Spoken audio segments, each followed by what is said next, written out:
credit and is non-withdrawable and expires after 7 days. Restrictions apply. See terms at sportsbook.fanduel.com. No purchase necessary for the Super Bowl ticket promotion. Super Bowl promotion closes on 1/9/22. Gambling problem? Call 1-800-NEXT-STEP or text NEXT-STEP to 53342.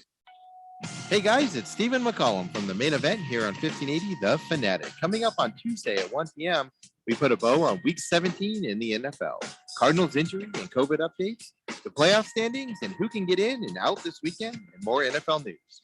I'll give my thoughts on the Tampa situation, the coaches that need to go in order to improve their team. So join me, Stephen McCollum, on the main event, Tuesday, 1 p.m. on 1580 99.3 FM, The Fanatic.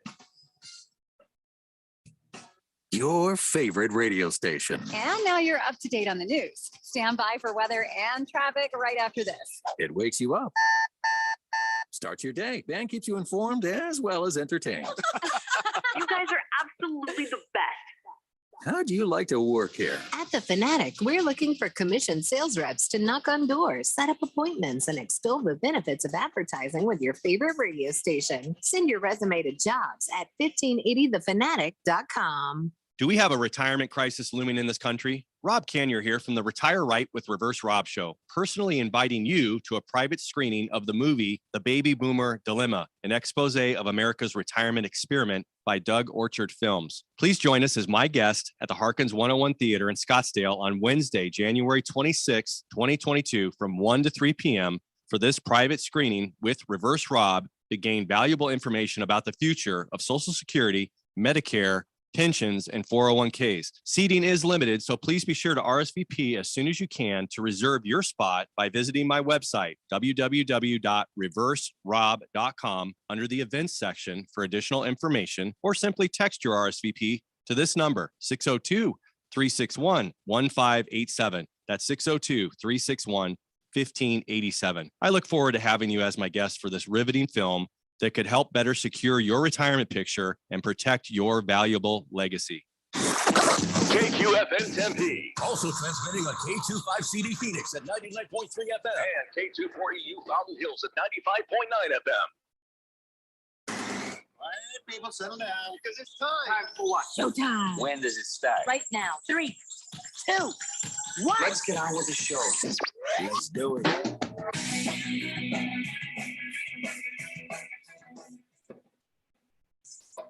All right, everybody, it's Monday here on the Daily Blender. I'm your good friend, radio pal, Jeffrey O'Brien, alongside Randy White. We got Keon Rose in the control room, and you guys are on the Fanatic text line, 888-368-1580, broadcasting live in the Harmon Solar Studios in Scottsdale. And I got just one question. Do the Raiders have a drinking problem? What the hell is going on over there? I guess Nate Hobbs just got nabbed for DUI. Because that's what you do after you beat the Colts. You get liquored up and drive, I guess. Really smart on Hobbs' part after what happened to Ruggs, but okay. Anyways, listen, guys, we got a lot to talk about. Of course, Mondays, we're going to try to talk about every NFL game that happened over the weekend. Mm-hmm. Sometimes we succeed. Yeah. Sometimes we do not. I don't know what's going to happen today. I don't know. But we're going to give our best for a while. I mean, we're going to have to catch up. Jeff Coe, how was your holiday season? You've been gone for a bit here. Tell us how it was. It was great. I got some rest, spent some time up in the snow and up north. I had a nice Christmas week with the family and all that stuff. Nice. So very nice. Great to be back. And of course, Happy New Year. Keon, do you have any New Year's resolutions? New Year's resolutions. New Year's resolutions. It's not a hard question to answer. You either do or you don't. I think we've stumped him. Make more friends and make more bits for this radio show. Okay. but that's going to go the way of many other New Year's resolutions, I'm sure.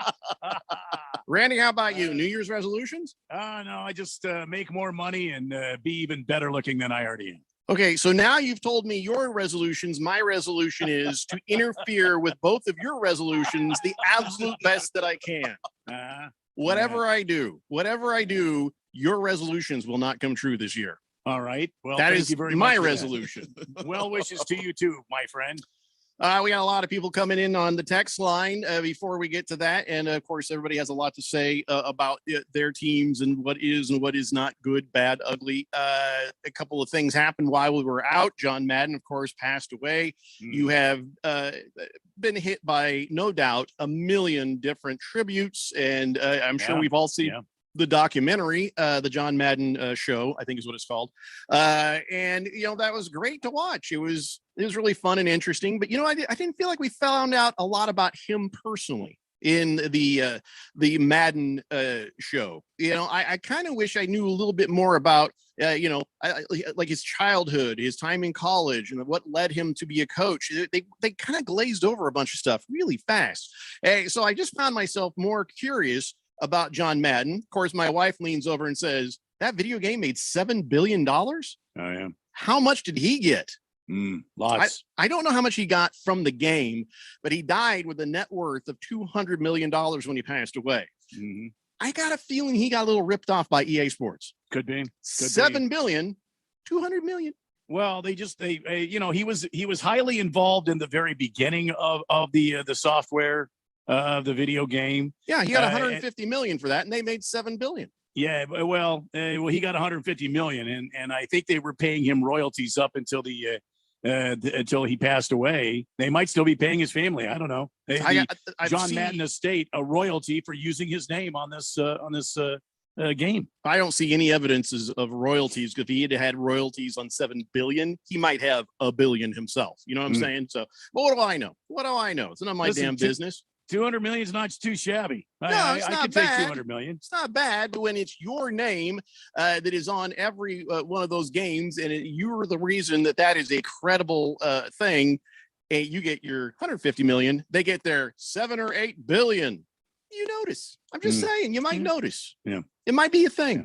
Wasn't it interesting though to see how he was really involved with the designers and always trying to keep the integrity of the game, even in a video game? Well, as much as he loved football, it was no surprise at all that he would say, okay, if you don't have 11 players, it's not football. If you don't, have focus on not just the wide receivers, running backs, and quarterbacks, but also the lines for both offense and defense, also for these, defensive players, he says, you got to make it football. That's it. Yeah. You got to make it football. And he did. He did. So anyway, is it sad? I mean, he had a great life, He was like, I don't think 85. He got to see his own eulogy, basically. Yeah, that's got to feel pretty good. I don't think it's sad at all. I think everybody expects the circle of life thing. It wasn't a sudden tragedy. It was sudden in the part that he wasn't ailing from anything that we know of. He enjoyed the video, that was on the television. He enjoyed that with his family. The next day, he celebrated his 62nd wedding anniversary. Day after that, he called it quits here on this earth and went into the great beyond. The only thing that would have made that documentary better than it was is if he was telestrating during it. Like, oh, this guy over here. Oh, yeah, I didn't like it. And put a mustache on somebody, or just like did his John Madden thing. Or there should be a special, cut of that. But it will never be now. So that was sad. And of course, Dan Reeves passed away, Denver Broncos. I knew him as the Broncos coach, but he was also the Falcons coach. He died 77. I guess he had the dementia and he passed away from that. But what a career he had. I mean, 38 years in the NFL, 9 Super Bowls. He won one as assistant coach, one is I believe a player, but never as a head coach. Mm-hmm. And still, everybody says, what a great guy. What an integrity guy, just a good guy. Yeah. Yeah, it was shocking to hear about that too. Well, I'm glad he's gone because we have too many guys with that kind of integrity. We need less people on this planet with Dan Reeves' integrity. I mean, sick and tired of it. Which leads us to Antonio Brown. No, it leads us to Betty White. Ah, well. I have new information on the Betty White front. What? You guys aren't going to believe new this. Information. Yes.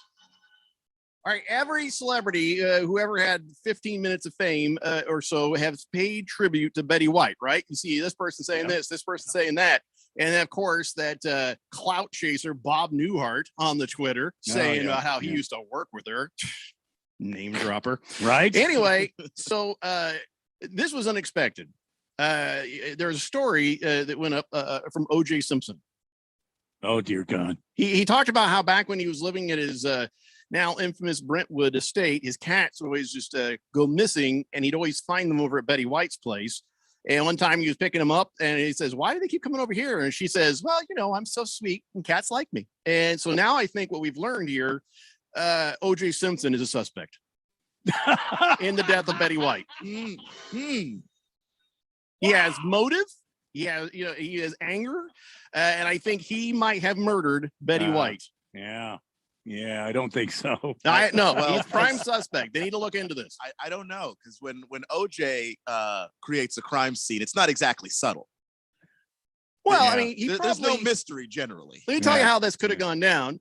He's like, "Oh, here we go, Betty," and then she just died before he could even stab her. And he's like, "Wow, that was too easy." Well, I will say this: he just got out of the pen here just recently. Maybe he traveled back to see his old neighbor and finish unfinished business. And when she opened the door, that was all. As soon as she saw him, he didn't even have to raise a knife or anything. It was just like, ah! And over she went. Yeah, what he use with euphemism for cats. If he can't have it, no one can. 888-368-1580. Take a moment with that. Just there's layers to it, and it will set in. Yes, it will. Anyway, also over the weekend, Arizona State University Sun Devils lost to the damn Badgers in the Las Vegas Bowl. Yeah. Did you guys watch it? I did. I got the second half of it. It was sad, wasn't it? It was just kind of sad. Yeah, it was just one team that was trying really hard in ASU that was just getting pushed around by a much larger, more physical team. Yeah. So, and the thing that I found interesting with that game, and I saw the first part of it, I didn't get to see the whole thing, but the Arizona State Sun Devil offensive line, they're supposed to be some of the most experienced linemen in all the Pac-12. Yeah. And these guys got pushed around like they were Pop Warner kids out there. The center just declared for the NFL draft. And after this game, he might have wanted to skip the bowl game. I don't know if I want to put that on tape, just being dominated by Wisconsin's linemen the way that they were, just completely, beaten up and mauled essentially every snap. And that was a game where I actually thought the sense of urgency for ASU was actually there. Yeah, 2 field goals and 1 touchdown. And that was it for ASU. So absolutely no offensive output. All right. Are people screaming for Herm Edwards' head yet? Or should they be? I think there are a lot of people that are. I mean, George obviously does it immediately. Yeah, immediately. Yeah, fire Herm now. But I don't know if it's. I don't know if it's Herm Edwards or. I think perhaps they should look at the front office there at the athletic director. Yeah, a lot of people have been saying that for millions of years, I think. Also, ASU just lost to the California Golden Bears in the basketball. They have not won a game since they played Creighton right after GCU. Of course, 3 of the games were postponed or canceled because of COVID. Mm-hmm. They lost to Cal, and so now they got UCLA day after tomorrow. So, okay, I'm starting to get a little bit depressed about the Arizona stuff going on here. But then you see the Suns, they're undermanned. They got people on the COVID. They don't have a coach, and they beat the Charlotte Hornets 133-99. I mean, they should beat the Hornets anyways, right? Or are the Hornets good again? I can't remember if they're bad or good right now. I think they're okay. I think, as Keon said, I think the Hornets are starting to trend in upward fashion here. I don't think they're going to be terrible much longer. They're starting to build something there in Charlotte. So. Well, the Suns, since they lost to the Warriors on Christmas, they've won 2, lost 2. So, I guess when you got all these guys out with the COVID and you're missing a coach, you take what you can get. You don't get too upset about it, right? I mean, when is everybody supposed to be back, Keon? I mean, the timelines could really differ on that. But hopefully we'll see them at some point within the next week here, when they clear all of the protocols and stuff. I know the NBA is trying to relax that stuff a little bit. So you'd think within the next week, maybe week and a half at the worst. So tomorrow night, though, this team, even in its current configuration, should be able to beat the Pelicans, right? The Pelicans are a terrible basketball team. I would be disappointed if after what you did to the Hornets, and like Randy said, that they're an okay team, but they're trending upwards. That LaMelo Ball can really play. If you beat the Hornets that bad and then somehow lose to the Pelicans, I would be disappointed as a Suns fan.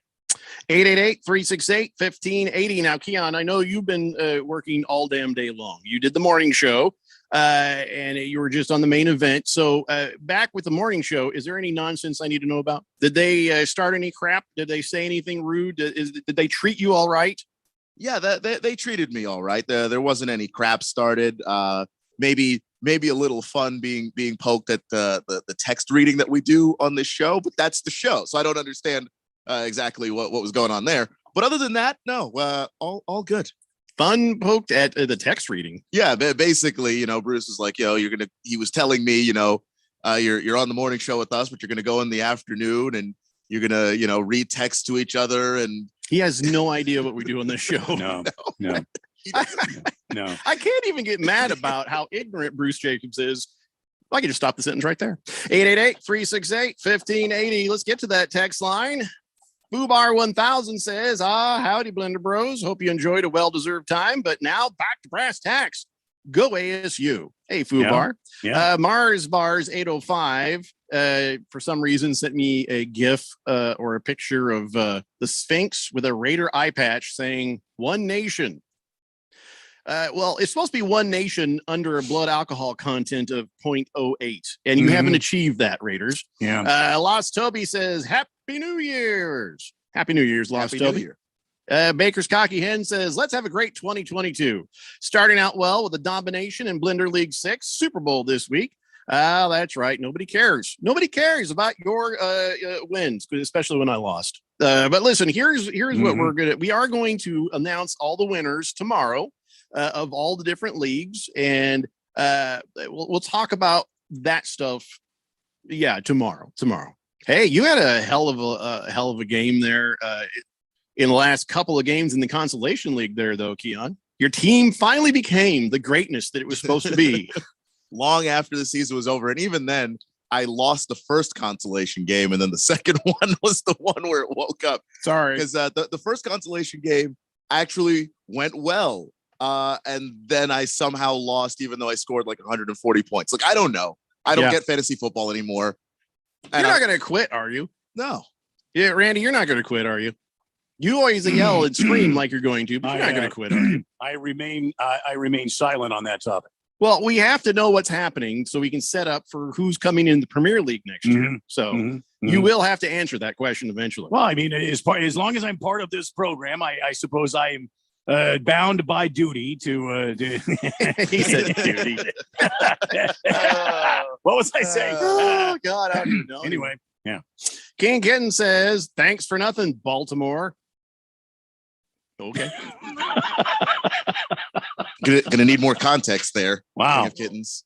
Hold on, let me see. Just a little bit more context. Let's see, why is he upset? Baltimore evidently needed to win or lose for something good to happen. Well, the Rams won. I think maybe that's what he's upset about. Yeah, that's fair. A little more detail there, King of Kittens. Last Optimist says, did he drive or just go to the car to sleep it off? I don't know. He's got a DUI. That's all I know. Yeah, I think he was in the car sleeping. Actually. Oh, they see that? I have an issue with that. Getting a DUI when you're trying to sleep it off in your car. I mean, do you still get a DUI if you're in the back seat? I have no idea, but the charge is driving under the influence. And if you're asleep in your car, you're not driving. Like there should be a lesser charge for that, because I get what they're saying. Well, if you're in the car, you got the keys. At any point, you could be driving drunk. Yeah. Well, you're not though. You're sitting there drunk. So. I am very much against drinking and driving. I'm all for harsh penalties on that, but the guy's trying to sleep it off. There's got to be something else. Mr. Pringle says, I was really hoping that 2022 would be an improvement over 2021. Then I see that the Bengals are division champions. Not that I have anything against the Bengals, but what kind of harbinger could this be? That's a good point. I didn't think about it that way. Did not see that coming. Hefty Lefty says, welcome back, Blender Gents. Happy New Year and all that junk. I'm excited for the new NFL season to kick off in 9 months, so I'll be tricked into believing in my team again. Yeah. He is, of course, talking about the Denver Broncos. And what I think is hilarious, you guys can't wait to fire Vic Fangio, and a lot of other people can't wait to hire Vic Fangio. We'll talk about coach movements later on. Well, I better rephrase that. Well, we're going to talk about where coaches might go. No, still. Coach crap later. No, still. Still not what I'm trying to say. The coach carousel. The coaching carousel. Navy Brad says, happy 2022, everybody. Now when a player storms off the field and heads to the locker room upset, they're going to be called doing the Antonio. Yeah, that just golly, you know what? We are going to talk about that a little bit later. And we have so many texts sitting here. I can't get to them anytime real quick. So let's take a break. We'll come back. We'll get caught up and we'll talk about all the NFL games and stuff too. It's a Daily Blender here on 1580, The Fanatic. This is Brent Musburger's action update on 1580 and 99.3, The Fanatic. Heads up, sports bettors. Right now, you can try VSiN All Access free for 30 days with no credit card required. Visit vsin.com/free month to sign up now. College basketball tonight, number 8 Arizona back on the floor as they are set to play host to Washington. Arizona 11-1, Washington 5-5. Arizona is a heavy favorite. They're favored by 24.5. The over/under at 153. Elsewhere in the Pac-12 tonight, Oregon hosting Colorado. Oregon a 7.5-point favorite, and Oregon State sitting as a 14-point favorite as they have a non-league game against Sacramento State. One other game tonight involving top 25 teams, number 23 Wisconsin, number 3 Purdue. Purdue favored by 12.5. For the latest odds all the time, visit vsin.com. I'm Matt Pauley on Arizona's sports betting station, 1580 The Fanatic. Rosalie the Fantasy Girl here. Obviously, I love sports betting, but what I don't love is giving up part of my winnings to casinos and bookies. But the other day, I heard about this free site called Big Zero, and it's a total game changer. Big Zero lets me bet with my actual friends and keep all my winnings, not to mention bragging rights. If you love sports betting, you'll love Big Zero. Go to bigzero.com to sign up, and if you want, join my group with the code Fantasy Girl. I'm placing bets on Big Zero all the time, so go accept a few. Just don't be mad when I take your money. The field is called a gridiron. The ball is called a pigskin. The quarterback is called a field general. Y'all know what time it is? And the kicker? Well, they just call him a kicker. Come on, dude! Hey, this is football. The NFL plays here. Catch all the primetime games, playoff, and Super Bowl 56 on your home for the NFL. Let's go now. 1580 and 99.3, The Fanatic.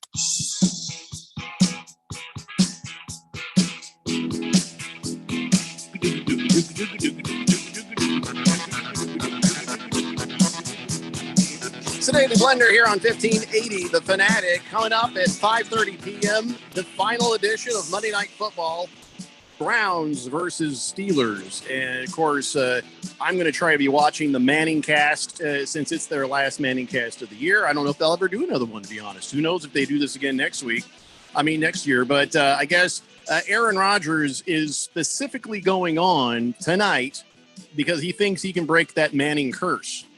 You know why he thinks that? Because he ain't playing next week. They have clinched. They've got it down, and he just needs to sit on the bench and let his toe heal a little more as Love takes the wheel. So, I guess we'll see what happens. Now, the Manning curse may be about the team more than about the player. The player who's on, his team loses. So, Packers, they got the loss to give, but it'll be interesting to see if he actually does break the Manning curse or if it continues on. God, I don't want nice things for him. I don't want nice things for Aaron Rodgers.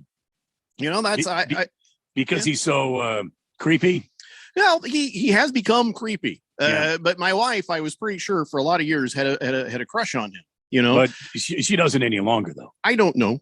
I don't think so. I mean, I'm less. Tell you what, just the way he kind of carries himself lately, I'm less worried about her being taken away from me by him. Yeah, you know what I mean. I think we're good. So you're saying that she no longer pauses on State Farm Aaron Rodgers commercials? No, no more. And he Nothing. has, of course, a beard. Her name is Shailene. So I don't think I have anything to worry about. But yes, he'll be on the Manning Cast tonight. He has a beard and her name is Shailene. I'm just saying.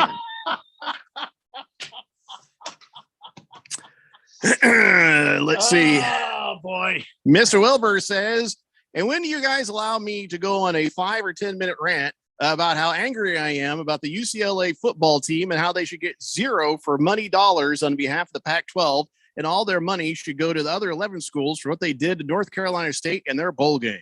Wow. What is he going off about there? I don't know. I'm not sure I quite follow, actually. Kind of sounds like he wants to rant on this very program. Yeah, he wants to rant. About UCLA. Yeah, we probably have him do it when we have to go to the bathroom or something. Screaming Eagle says, Happy New Year's, Blender and Company. Well, the Blender, you don't have to say and company, because the Daily Blender is all of us. You know, the super fans who text in, Randy, who gets drunk daily and, smokes cigars on every break, and Keon, who, well, whether he does the morning show or not, is still sleepy. And of course, me, your good friend and radio pal. All of us, including you, Streaming Eagle. So you don't have to say and company. Anyway, he says, FYI, I saw The American Underdog. I was prepared for it to be hokey, but it turned out to be excellent and well made. At the showing I was at, American Underdog, he's talking about the Kurt Warner movie. Kurt Warner, yeah. At the showing I was at, the audience all clapped at the end. Oh, those are the same annoying a-holes who clap when a plane lands. I just want to, I don't want to cut off both your hands. Just one. Wow. Just one. I'll leave you one to wipe and write with, but the other one's got to go if you're going to clap when the plane lands or when the movie's over. Because I got news for you. You don't clap at a movie theater because there's no one there to hear it. Well, there's the other people you're the actors, Randy. Watching the people you're clapping for can't hear it. Yeah. Well, okay. It's like giving a thumbs up to Mr. Wilbur. He can't see it. What's the point? Boy. Wow. It's a fair point. You know it. Anyway, I don't know about that because he hasn't even texted in yet. He did. He just earlier. He was the one with the weird text about going on a rant. That was Mr. Wilbur. Let's see. Finally, says Screaming Eagle, there's one more week of NFL football. So, but why is fantasy football over? Well, because we try to get the playoffs and the Super Bowl of fantasy football done earlier, because what's going to happen next week? For instance, Aaron Rodgers probably isn't going to play. If you had him in fantasy football and that was going to happen, you'd be pretty ticked off. So we try to end it a little. In fact, I was surprised how late we went with it, but luckily it didn't seem like anybody was resting players, also known as LeBroning. So, a lot of people were probably fine. We had a pretty high parity year in the NFL. So there wasn't anybody, there wasn't a scenario where anybody had it locked up already. Right. No, that's a good point. Finally, he says, I really had a great time with fantasy football. Well, come on back next year, Screaming Eagle. You did a great job for a first-year guy. Intern, the main event, says, we were at the Las Vegas Bowl to support ASU. Moments of hope, but overall, it was a rough game to watch. Yeah, sure you kept thinking something might happen, right? You kept thinking, okay, now it's going to happen. Here comes Daniels. Oh, he did his best. You got to give him credit. He played his butt off, but it wasn't happening. Wasn't and he there? Doesn't for the have Devils. a whole lot of butt to give. You know what I'm saying? Why are you looking at his butt, Randy? Well, listen, he's a handsome. Guy. He's a skinny, tall drink of water is what he is. He's a handsome man. And when he dons those football trousers, how do you not take a look at his posterior? You learn things. Kiss the Cook says, there's so much of Bruce's mouth on the morning show, they don't even have time to do a text. Boogie says, that's the last time I started Antonio Brown for fantasy football. He only got me 5 points. By the way, Keon, how many times did Bruce yell, get off my lawn this morning? A couple times. See? Yeah. Reflexively, he couldn't help it. Box of Screws says, it's usually considered a DUI if the key is in the ignition. I get it. But if somebody's not got the motor on, I think that's where you sort of you draw a line somewhere. Yeah, that's the thing too. A few seasons ago, on a St. Patty's Day, I was imbibing on the great St. Patty's Day, enjoying myself heavily. And some of Peoria's finest were cruising around some of the establishments where I was frequenting. And one of my friends said, don't go out there and even sit in your car, because they can come and they can issue you a DUI. Even if you have the keys or outside the car and you're just sitting in the car, they can issue you a DUI. Seriously. I don't understand how that could be. Yeah, that seems a little silly. What if I'm in the back seat? Well, what if you and I and Keon were out and we were imbibing and I said, hey, guys, I'm going to go to the parking lot and take a little cat nap. Here's my keys. And one of you guys are holding my keys. And I'm sitting in the car. Can they still write a DUI for that? It's a good question. I'd say your best bet was get in the back seat. Then you're no threat to drive. You have no keys. You're in the back. Or crawl in the trunk. Because here's the thing. Can I tell you why? Because you need a nap. You get in the damn trunk. And you know else? You can't be drunk and get out of the trunk. Once you're sobered up, then you can get out of the trunk. Well, remember the last time you told me to do that and I got in the trunk. I can't believe you fell for it. I need to bring that up. Hefty Lefty says, I'd rather see Fangio take a demotion to defensive coordinator. It's Schumer and McMahon that need to be banished from the league forever. Well, it doesn't work that way, Hefty Lefty. Nobody takes that sort of demotion. Jose with an H says, I know he needs help, but this is funny. He's still running towards the airport. He just put a picture of a naked man running down the freeway to the airport. That's actually, no, he got it. He tried to get the troopers to take him to the airport, and they're like, yeah, we don't do that. So he caught an Uber, and a guy was like videoing and taking pictures of him in his Uber. Bliss Hay says Cardinals should sign Antonio Brown, bring some stability to the team. He's very low risk. What could go wrong? What could go wrong? Yeah, absolutely. So, let's ask the question. Would you take Antonio Brown? No. I would. Well, good luck to you. Here's the thing. You go in knowing this is going to end badly. But between the time he's there and the time he melts down, you'll get some production out of him. We still don't know exactly why he melted down. Well, there's some speculation out there, but nobody on the Bucs has come forward and said, well, he was mad because he wasn't in and we were having a bad game and they weren't throwing the ball. Do you trust Bruce Arians to tell the truth?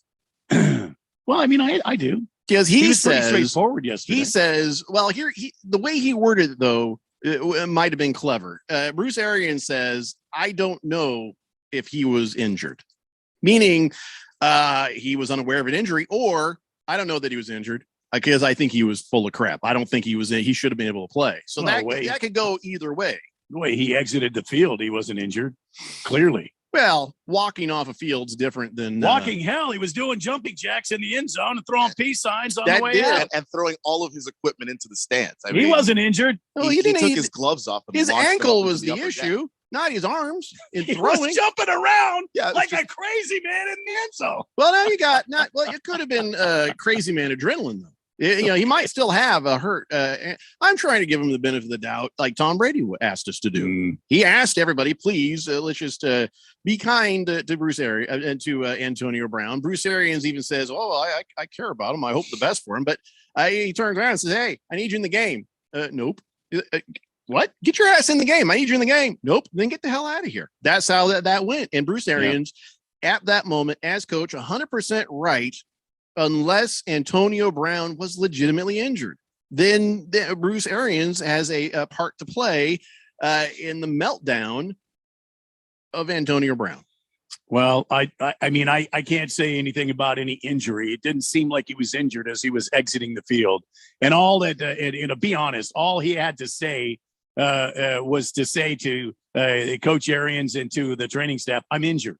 But he didn't say that. He just got pissed off and threw his gear everywhere and abandoned his team and his teammates on the field of play during a game. So Big Steve from the main event says it turned out that Hobbs would sleep in his car on a parking garage exit ramp, blocking the ramp while he was asleep. Oh, well, there you go. The context is now very different. A bit different, isn't it? Yeah. That guy does need a DUI because I'm going to sleep it off right here in the seems middle like of the a road. good enough place. right here. I could keep going and try and make it to that Wendy's over there, but no. How about this off ramp? Why couldn't he done that the day before if he was going to do that? I'm just Yeah. saying, as a Colts fan. Fed fan says, hello, everyone. Mr. Wilbur is probably talking about how UCLA withdrew from the bowl game 3 hours before the game started. Yeah. Oh, wait. So Arizona didn't get to play a bowl game? No, UCLA. Well, okay. But Mr. Wilbur, Wilbur's a Arizona fan. Yeah, but what he's saying is that UCLA withdrew from the bowl game, citing COVID and injuries, not being able to field a team to play 4 hours prior to the bowl game. Well, you're telling me Arizona's wasn't in a bowl game this year? No, Arizona is never in a bowl game. I just wanted to hear you say it. Yeah, they're never in a bowl game. Wow. Okay. Well, I don't know why he's upset. And it's been something like 1,200 days since U of A last beat ASU in football. It's somebody put up a thing where in the last 4 years, Arizona has only had 10 wins in football. And that made my warm heart feel even warmer. Big Kev says, Happy New Year, guys. Big Kev is back. How about the UCLA North Carolina State situation? Holiday Bowl Committee awarded North Carolina State the bowl trophy, and the Wolfpack will count it as their 10th win on the season, even though the NCAA won't officially recognize it. North Carolina State's head coach commented on the NCAA by saying that the NCAA stands for no clue at all. Wow. I really can't care about North Carolina State. And also, the NCAA does stand for that. Yes, and if the NCAA and the Holiday Bowl gave them the win, then guess what? It's a win. They gave them the trophy. They went home with the trophy. It's a win. So therefore, NCAA, it's 10 wins. I wouldn't want the trophy. I don't want to forfeit. I agree with you trophy. 100%. I'm just commenting on what the Holiday Bowl did. They gave them the trophy, therefore they are the winner. They deemed them the winner, therefore it's a 10th win. It's just like when Madison Bumgarner threw a damn perfect game, but it was ruled not a perfect game because it was only 7 innings. Here's my big white rear end, smooch it, because it was a perfect game. I'll decline that offer. Yeah, I'm going to go ahead and pass on. I don't think you guys wanted to do that. No. I was more about drunky drunk in the MLB. I will say this though, clarification: the NCAA does have a problem with this and some of these bowl games because it's not just the COVID and the injuries. It's also the combination of guys put their names in the transfer portal and can no longer play in these bowl games. So a lot of teams are depleted because of all three of those factors, and I don't think that one of those would cripple a team by itself. So, I have breaking news, ladies and gentlemen. Breaking news here on the Daily Blender. This is breaking news. Big Kev has decided to move back to North Carolina. He's a brand new texter from a month and a half ago, and now he's left us. Wow. The hell, Big Kev. He says, actually, I moved last week. Phoenix will always be a second home to me, and I'll definitely try to listen to the Blender when I can. Wow. 2 hours ahead of you in the fall and winter, 3 hours in the spring, summer. So, Randy, I sure hope you'll be back doing the race setup again on Fridays. And that will be another show I'll definitely try to tune in, despite the time difference now. That is the plan. And Big Kev, sorry to see you go. This is all nice, Big Kev. Big Kev trying to do a long distance relationship with us. Like, we'll see each other. Oh, it'll be okay. And the next thing you know, he's cheating on us with some other radio show in North Carolina where they all talk like this. Well, I got to tell you about the sports here. Listen, before we get on to talk about the sports, this program brought to you by Bubba Dental Cleaning. If you got a tooth that needs attention, Bubba is the dentist for you.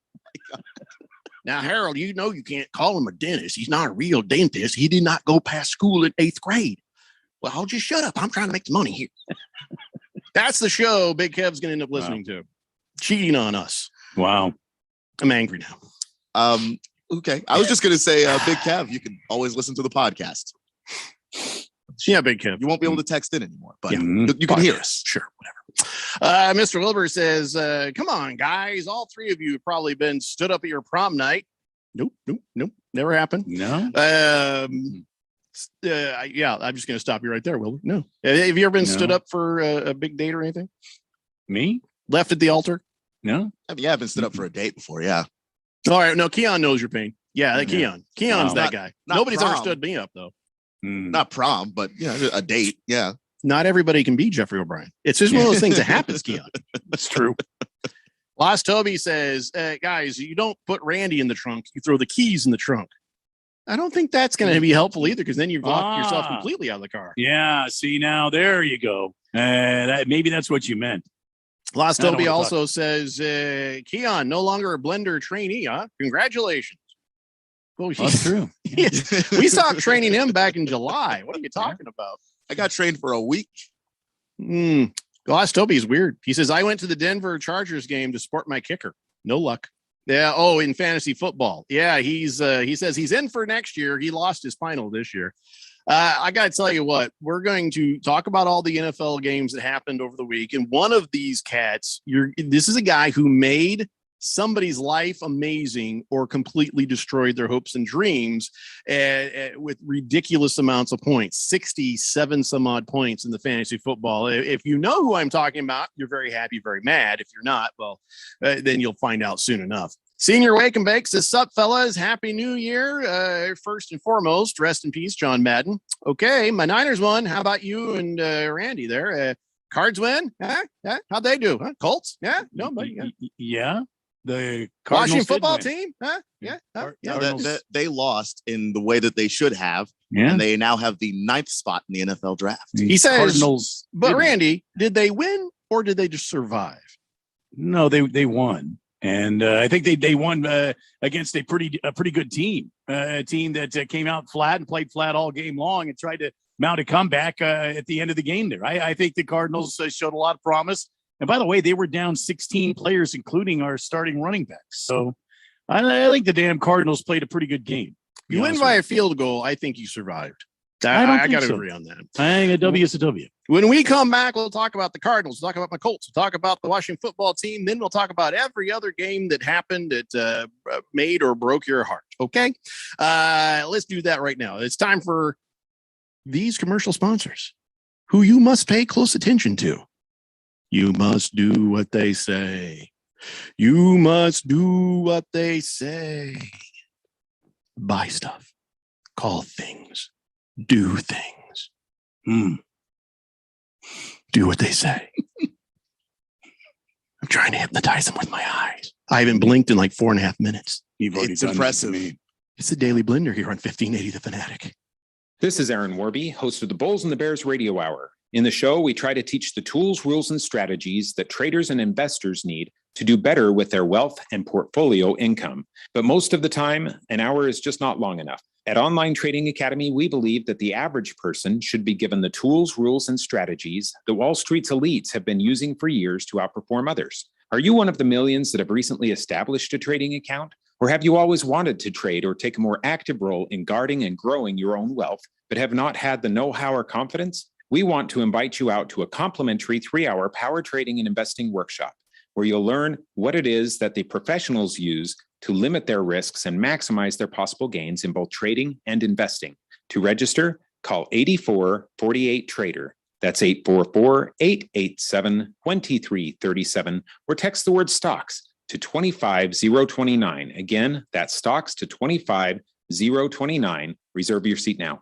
Hi, this is Bruce Jacobs from my friends and former employers at ProCopy. For over 20 years, ProCopy has provided Arizona companies with the best office equipment available from companies like Ricoh. More importantly, they provide outstanding service after the sale with a 96% retention ratio and award-winning technicians. 3 years ago, they joined the Flex Technologies Group, an Arizona-based nationwide group of companies that share ProCopy's commitment to excellence. So if you have branches anywhere in the United States or just here in Arizona, you can get great personalized service even during the current climate. We use them here at the Fanatic and Money Radio KFNN, and they never disappoint because they remain a local company. They give back to our community by supporting ASU and the Thunderbirds through the Phoenix Open. The ProCopy Foundations has raised hundreds of thousands of dollars. That makes doing business with ProCopy good for your business. Just give them a call at 602-PROCOPY. That's 602-776-2679.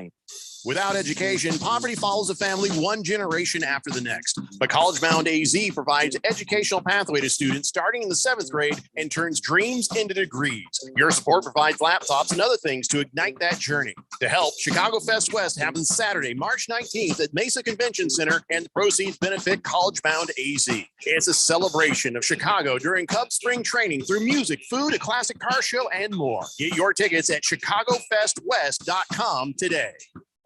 ADOT's I-10 Broadway Curve Improvement Project is in the works. It's an 11-mile stretch of Interstate 10 between Loop 202 and I-17. When complete, your travel time through the area will be reduced. Access to Sky Harbor, retail centers, and colleges will be improved. And the region will be able to better support a growing economy and more. Keep up with the project and traffic updates at i10broadwaycurve.com and stay ahead of the curve. This message is sponsored by the Arizona Department of Transportation. 1580 and 99.3 The Fanatic. Live and local.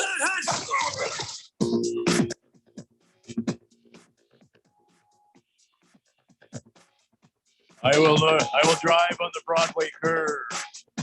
Oh no, Randy! I will drive on the Broadway curve. Randy, I was hypnotizing the super fans that are listening. I wasn't trying go to to that seminar. Hold on, I know how to take that. Ready? Hey, we'll go to seminar. 3, 2, 1. Seminar. Oh, I'm we're back. back. Okay. It's the Daily Blender here on 1580 The Fanatic. And of course, we got the Monday Night Football at 5:30 p.m. Tomorrow at 7 p.m., it's AIA basketball. We got done with the football season. You have a state champion. Now it's time to get to the business of high school basketball. Our first game actually is a girls' game. It's Valley Vista at Millennium. That is happening on Tuesday here on 1580 The Fanatic. I'd like to ask a question here before you move on. Yeah, sure.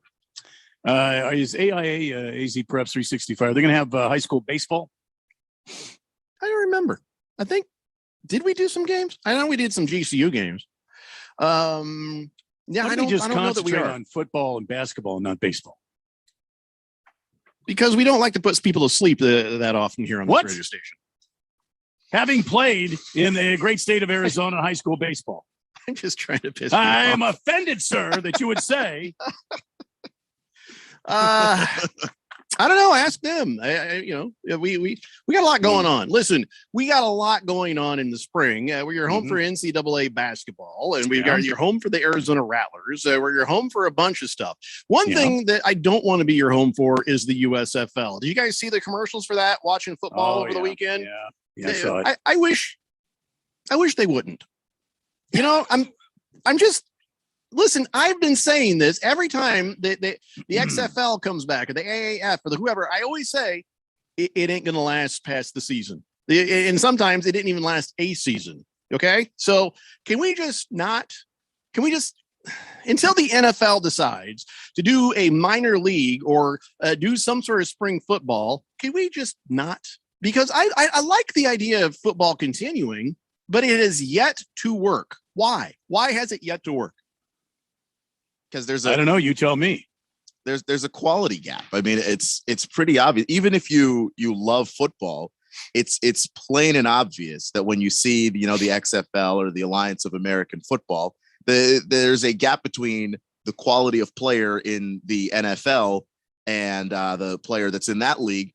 And even in college football, that those players are young. Those players are kids. So there's a growth that you're seeing in college that you're not going to see in the Alliance of American Football. Guy that's semi-average at 29 is not going to suddenly be better at 30, and he's not good enough to be in the NFL. All right. The other part of this, though, I think is just one word: money. And who has all the money? The NFL. And unless the NFL decides to do this, you have a very small chance that it's going to survive. The Rock and his XFL failure. It's going to happen when they come back. The USFL. What the hell? Who's behind that? Who wanted that? Nobody wants that. Does anybody want that? Well, nobody asked for it. It's surprising to me that people won't flock to it and it won't be popular.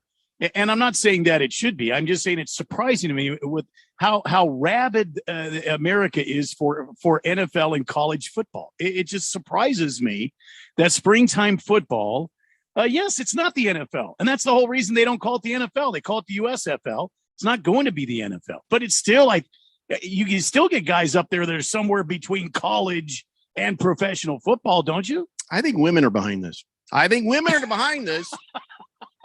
Because they know if there's more football, we'll never get any chores done.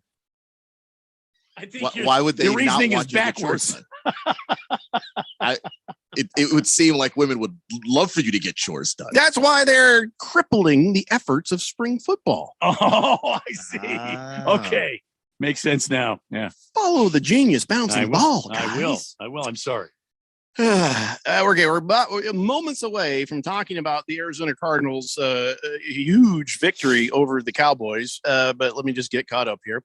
Fubar 1000 says, "Damn it, the great U of A was in a bowl game 29 years ago." Go ASU, Wisconsin. Never mind. Big Kev says, "I wish there was like that kind of sports talk station here that you just imitated, but all nationally syndicated here, though." Well, then you got to put us on a speaker, make some new friends. Jag Dog. See, I wish this was a TV show because I'd put that up on the screen. There's a guy in his underwear climbing on the wing of a plane that's taking off. He's like Antonio Brown sneaking on the team plane. Noster Marcus says, "Yeah, Jeffrey, I know the player you're referring to. Yeah. Because you got him, lucky bastard." Night Deck says, "I used to work with a Big Kev who loved NASCAR and North Carolina. So I reached out to him and it's your same Big Kev. Thanks for bringing us back together, Blender." Wow. And I think the heart emoji is a man card violation, by the way. Night Deck, please don't do that.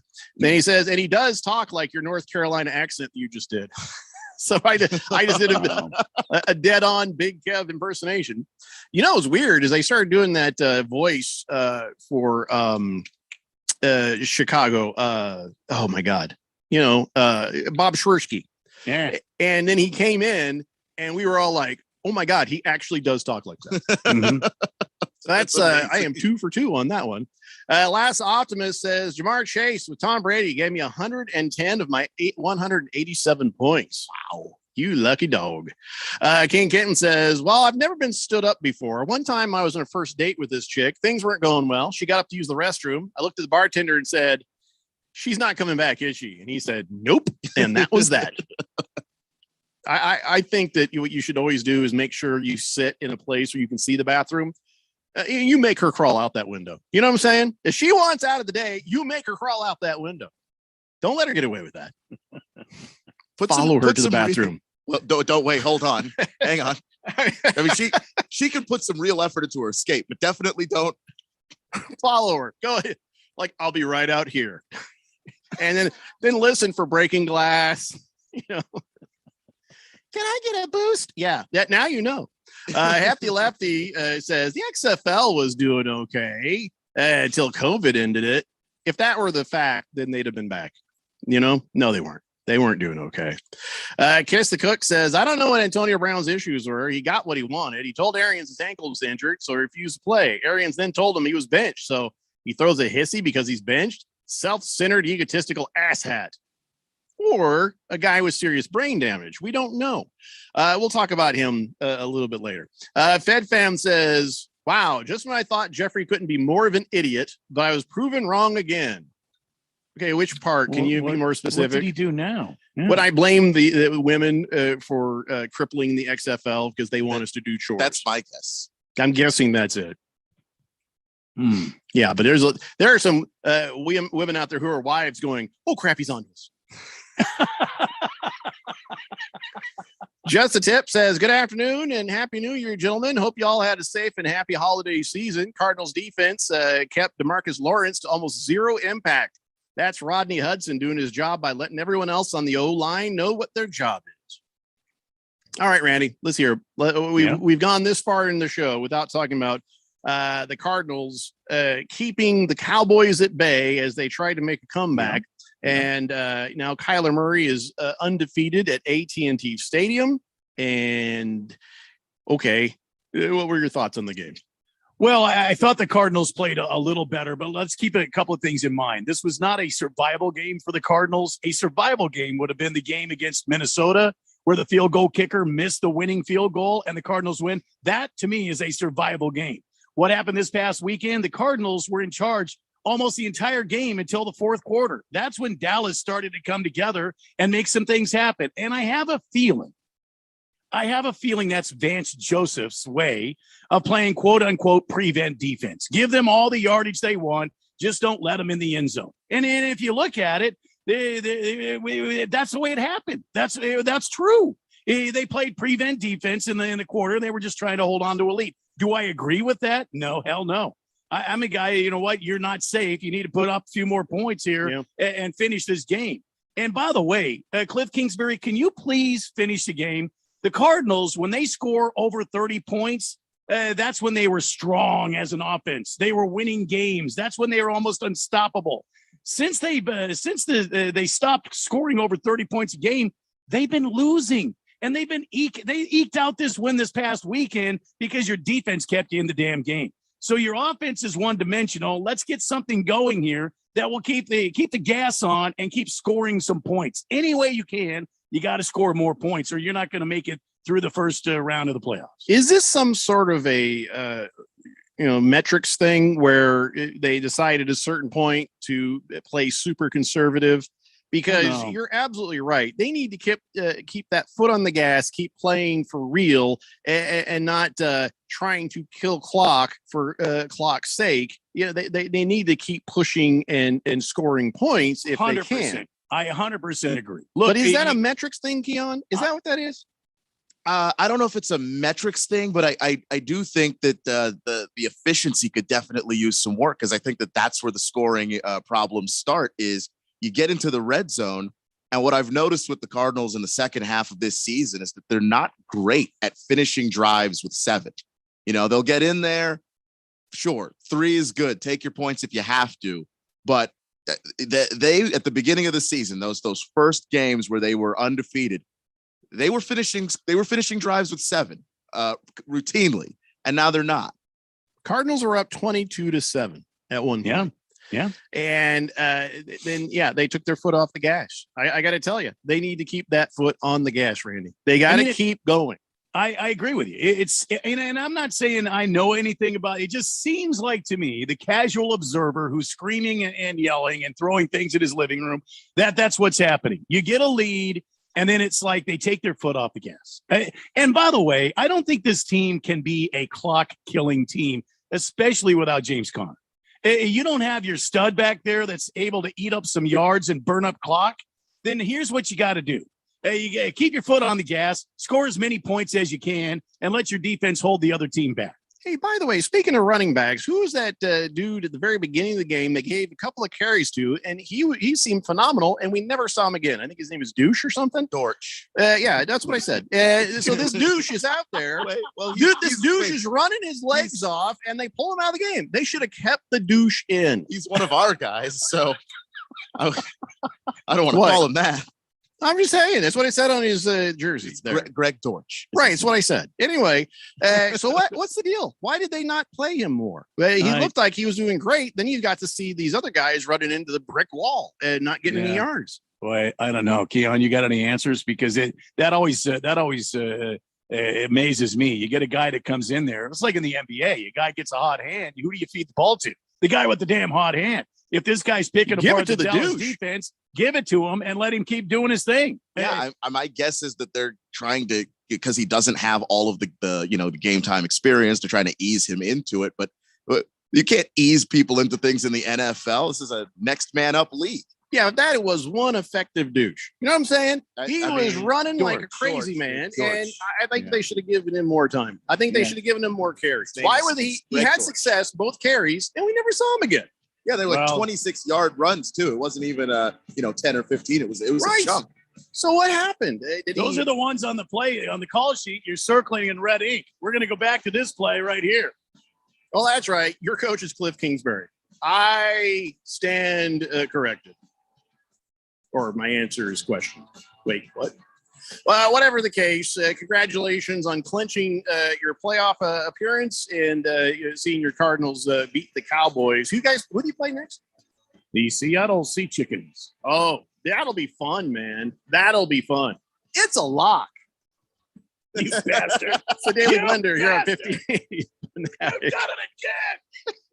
Do we have a retirement crisis looming in this country? Rob Canyor here from the Retire Right with Reverse Rob Show, personally inviting you to a private screening of the movie The Baby Boomer Dilemma, an expose of America's retirement experiment by Doug Orchard Films. Please join us as my guest at the Harkins 101 Theater in Scottsdale on Wednesday, January 26, 2022 from 1 to 3 p.m. for this private screening with Reverse Rob to gain valuable information about the future of Social Security, Medicare, pensions, and 401ks. Seating is limited, so please be sure to RSVP as soon as you can to reserve your spot by visiting my website, www.reverserob.com, under the events section for additional information, or simply text your RSVP to this number, 602-361-1587. That's 602-361-1587. I look forward to having you as my guest for this riveting film that could help better secure your retirement picture and protect your valuable legacy.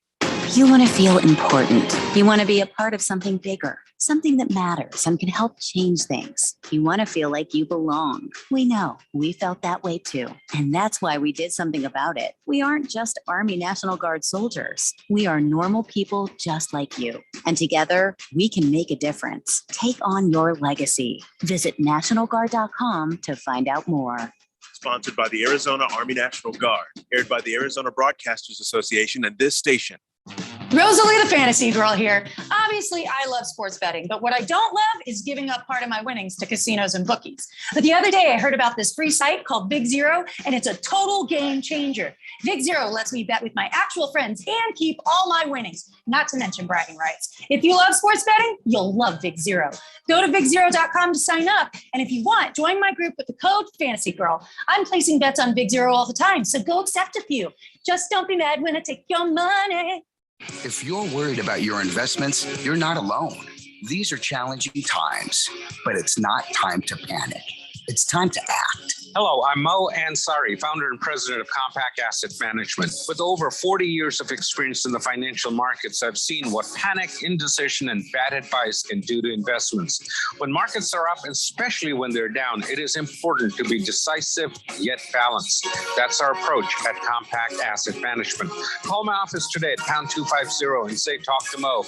We will discuss a proactive, balanced approach to your portfolio that can help safeguard your investments and keep you on track with your financial goals. Call pound 250 on your cell phone and say, talk to Mo, and let's create a strategy for your investments today. Again, from your cell phone, call pound 250 and say, talk to Mo. Compact Asset Management is a registered investment advisor, funds custodian, Fidelity Institutional Wealth Services, member FINRA, SIPC. KQFN Tempe. Also transmitting on K25CD Phoenix at 99.3 FM and K240U Fountain Hills at 95.9 FM. All right, people, settle down because it's time. Time for what? Showtime. When does it start? Right now. 3, 2, 1. Let's get on with the show. Let's do it.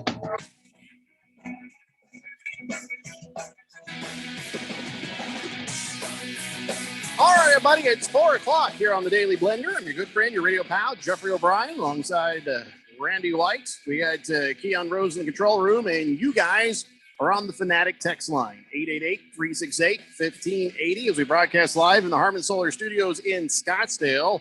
And, okay, we did talk about the Arizona Cardinals win over the Dallas Cowboys. And now I want to make sure that everybody's had everything they need to say about that said.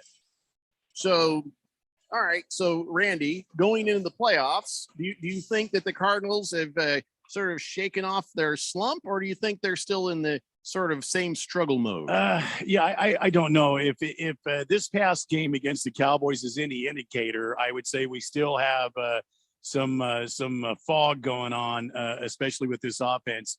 We've got to get more creative with it. I'm not saying fire Cliff Kingsbury. I'm saying this is an opportunity for him to shape some things up. If you do your research, you go back when the Cardinals score 30 points or more, they're almost undefeatable. They are almost undefeatable. Since they've quit scoring points, and since they get into the second half of a game and can't put the ball in the end zone on a regular basis and keep their foot on the gas that we were talking about, they've come right back down to earth and seen that this team can be beaten. So I don't know. I think we need to continue to work hard, and I just hope the coaching staff sees what I and probably many fans out there see. You got to keep your feet on the gas, man. You cannot just kill clock. You got to keep score. 888-368-1580. Let's clean up the text line and we'll move on to the next thing. Wing Guru says, for a guy who claims he has an injured ankle, I think that was supposed to say injured, Antonio Brown didn't look too hurt when he was doing jumping jacks in the end zone and running off the field there. Yeah, that's it's a good point. It's a good point, Wing Guru. And you think he would want to be on the field because all those incentives that he was trying to get a hold of, well, now he's never going to get them because he didn't go back on the field. Some of the speculation is he was mad that he wasn't being played enough to get those incentives covered. There's like 3 or 4 different versions that would have got him up to about $1 million. And well, you're not going to meet your incentive sitting on the bench or taking your shirt. By the way, everybody who has made a New Year's resolution to get into better shape has quit after they saw him take his shirt off.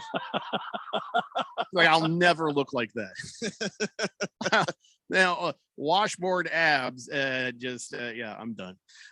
So yeah, you're right, Wing Guru. Senior Wake and Bake says, I thought the USFL was the minors for the NFL. In that case, pick 3 teams you'd send to the minors. Ooh, that's a little relegation. If you did it soccer style, where they make the Premier League, and if they're not that good, they drop back down into the minor. If you did something like that, now you got something. Now you have something that's interesting. I kind of like that idea.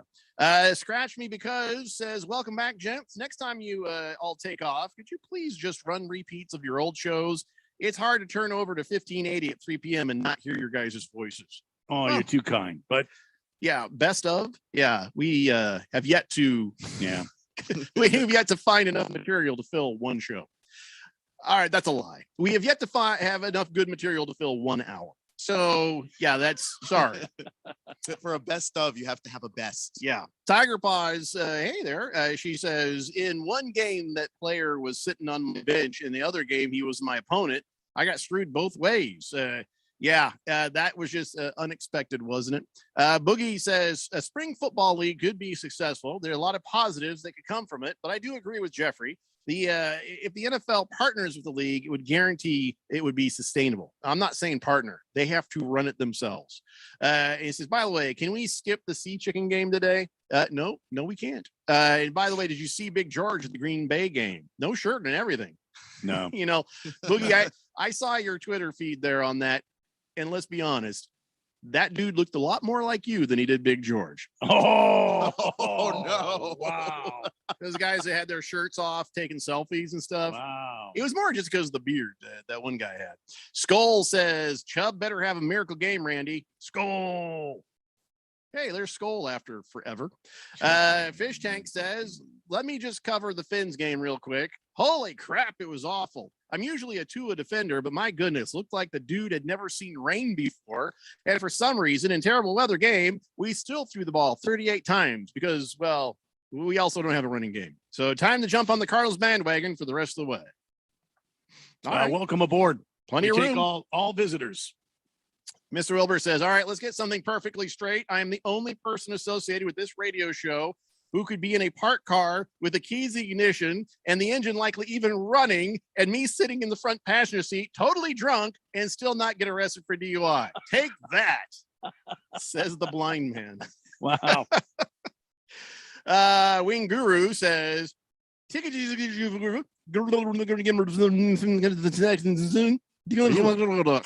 wow. I think he's sitting on his phone. Could be. That might be what's happening. Or a toddler got a hold of his phone. Yeah. And still was able to text us. Mm-hmm. Fitting.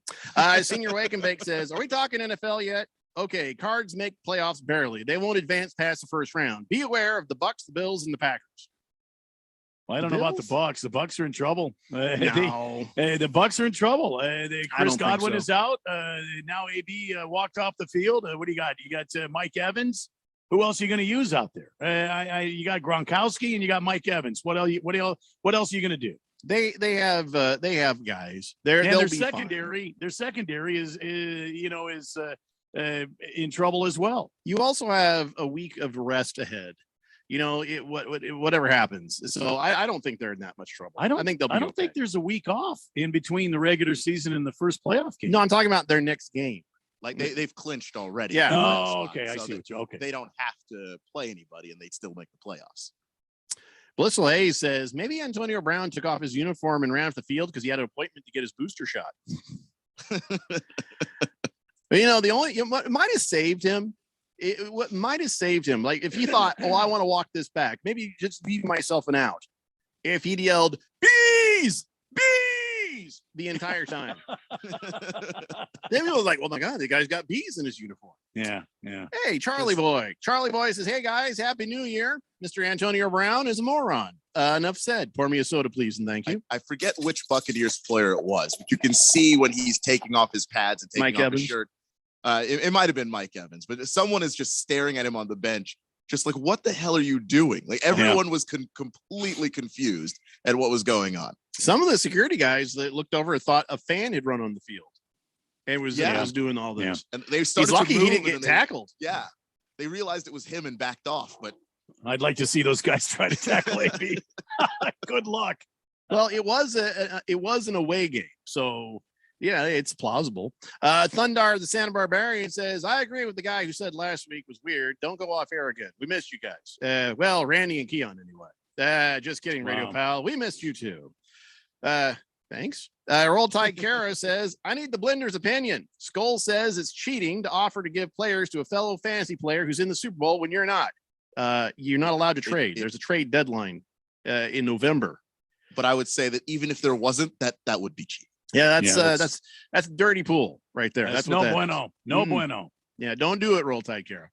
Big George says, "Hello, gentlemen. Hope you all had a wonderful holiday. Nice win by the Cardinals over them Cowgirls. Kyler Murray completely owns AT&T Stadium with a perfect 8-0 record. I'm actually hoping the Cardinals play the Cowboys in the playoffs. Go Cardinals.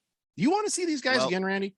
Well, the way it's lining up, if the Cardinals end up number 2 in the West and get a wild card, they could very well face off against the Cowboys. That's what the talking heads on the TV are saying. The NFL playoff picture right now has the Cardinals and the Cowboys matched up. Yeah. Well, I guess you're going to have to see them again. And boy, who do you like to come back stronger on the next one? Well, I'm going to root my Cardinals on to victory to the bitter end. But the bottom line is this team has got to get more creative and keep their foot on the gas and quit trying to come out and play, power football. This is not a power football team.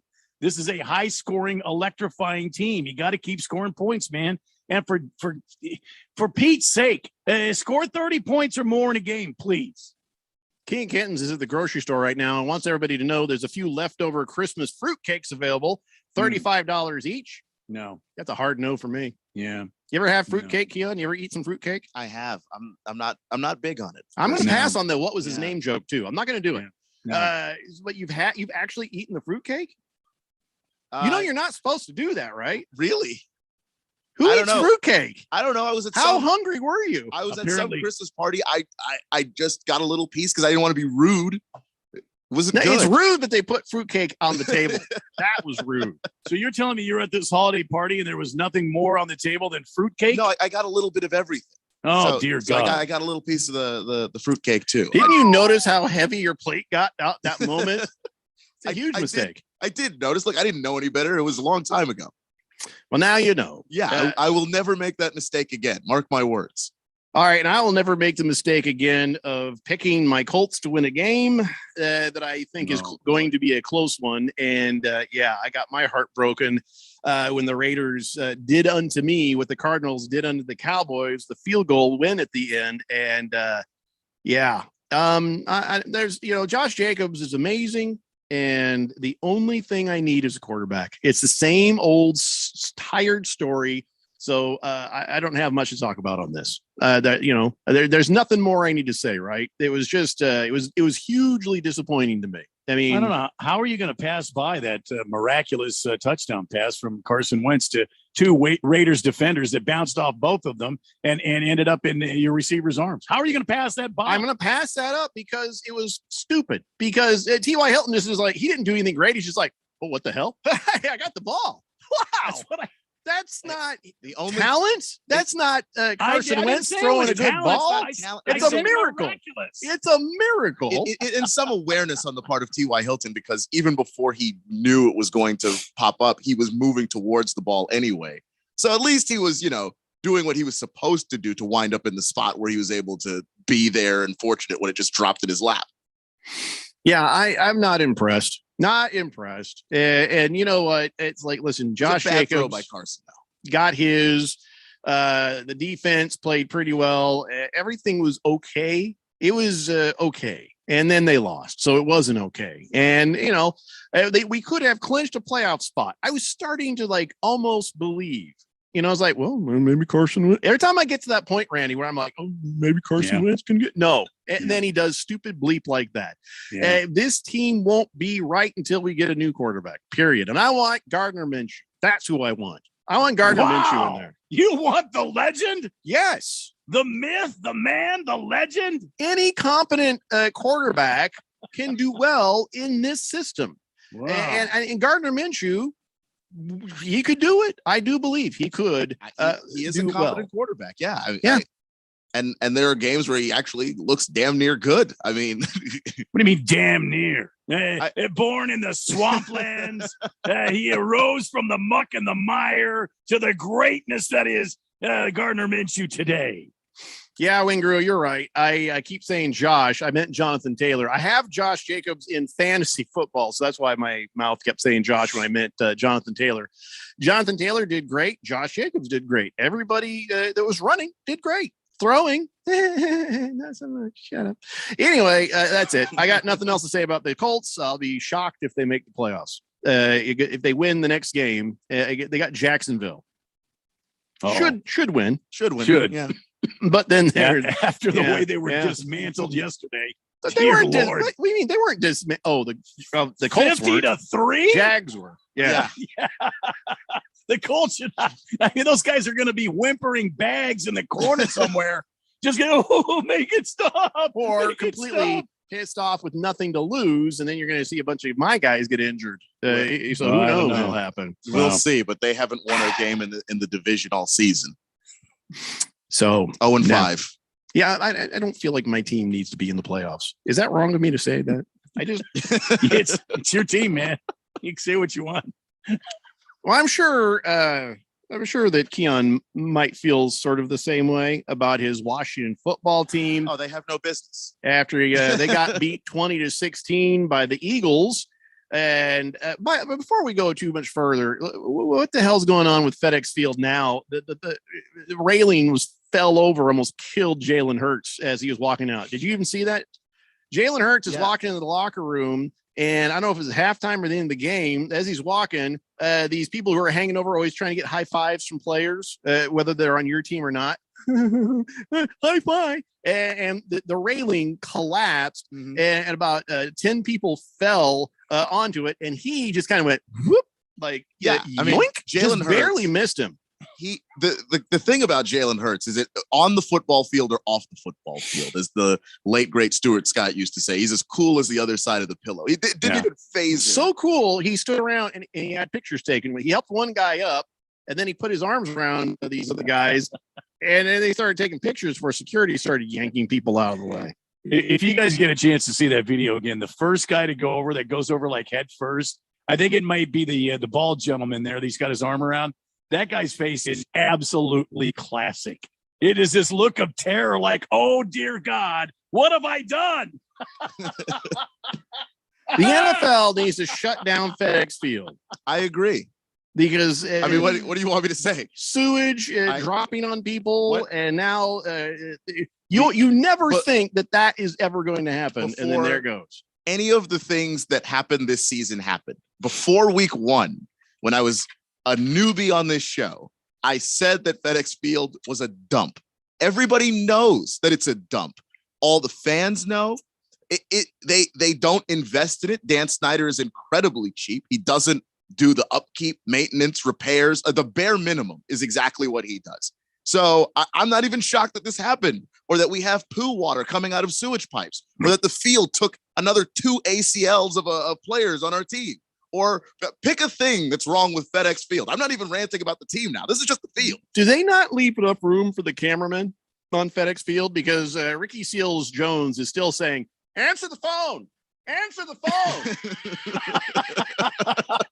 What the hell was that? Ricky Seals Jones got carted off the field on Sunday. Is that because the cameraman, or was the cameraman in the wrong place? I didn't see the play.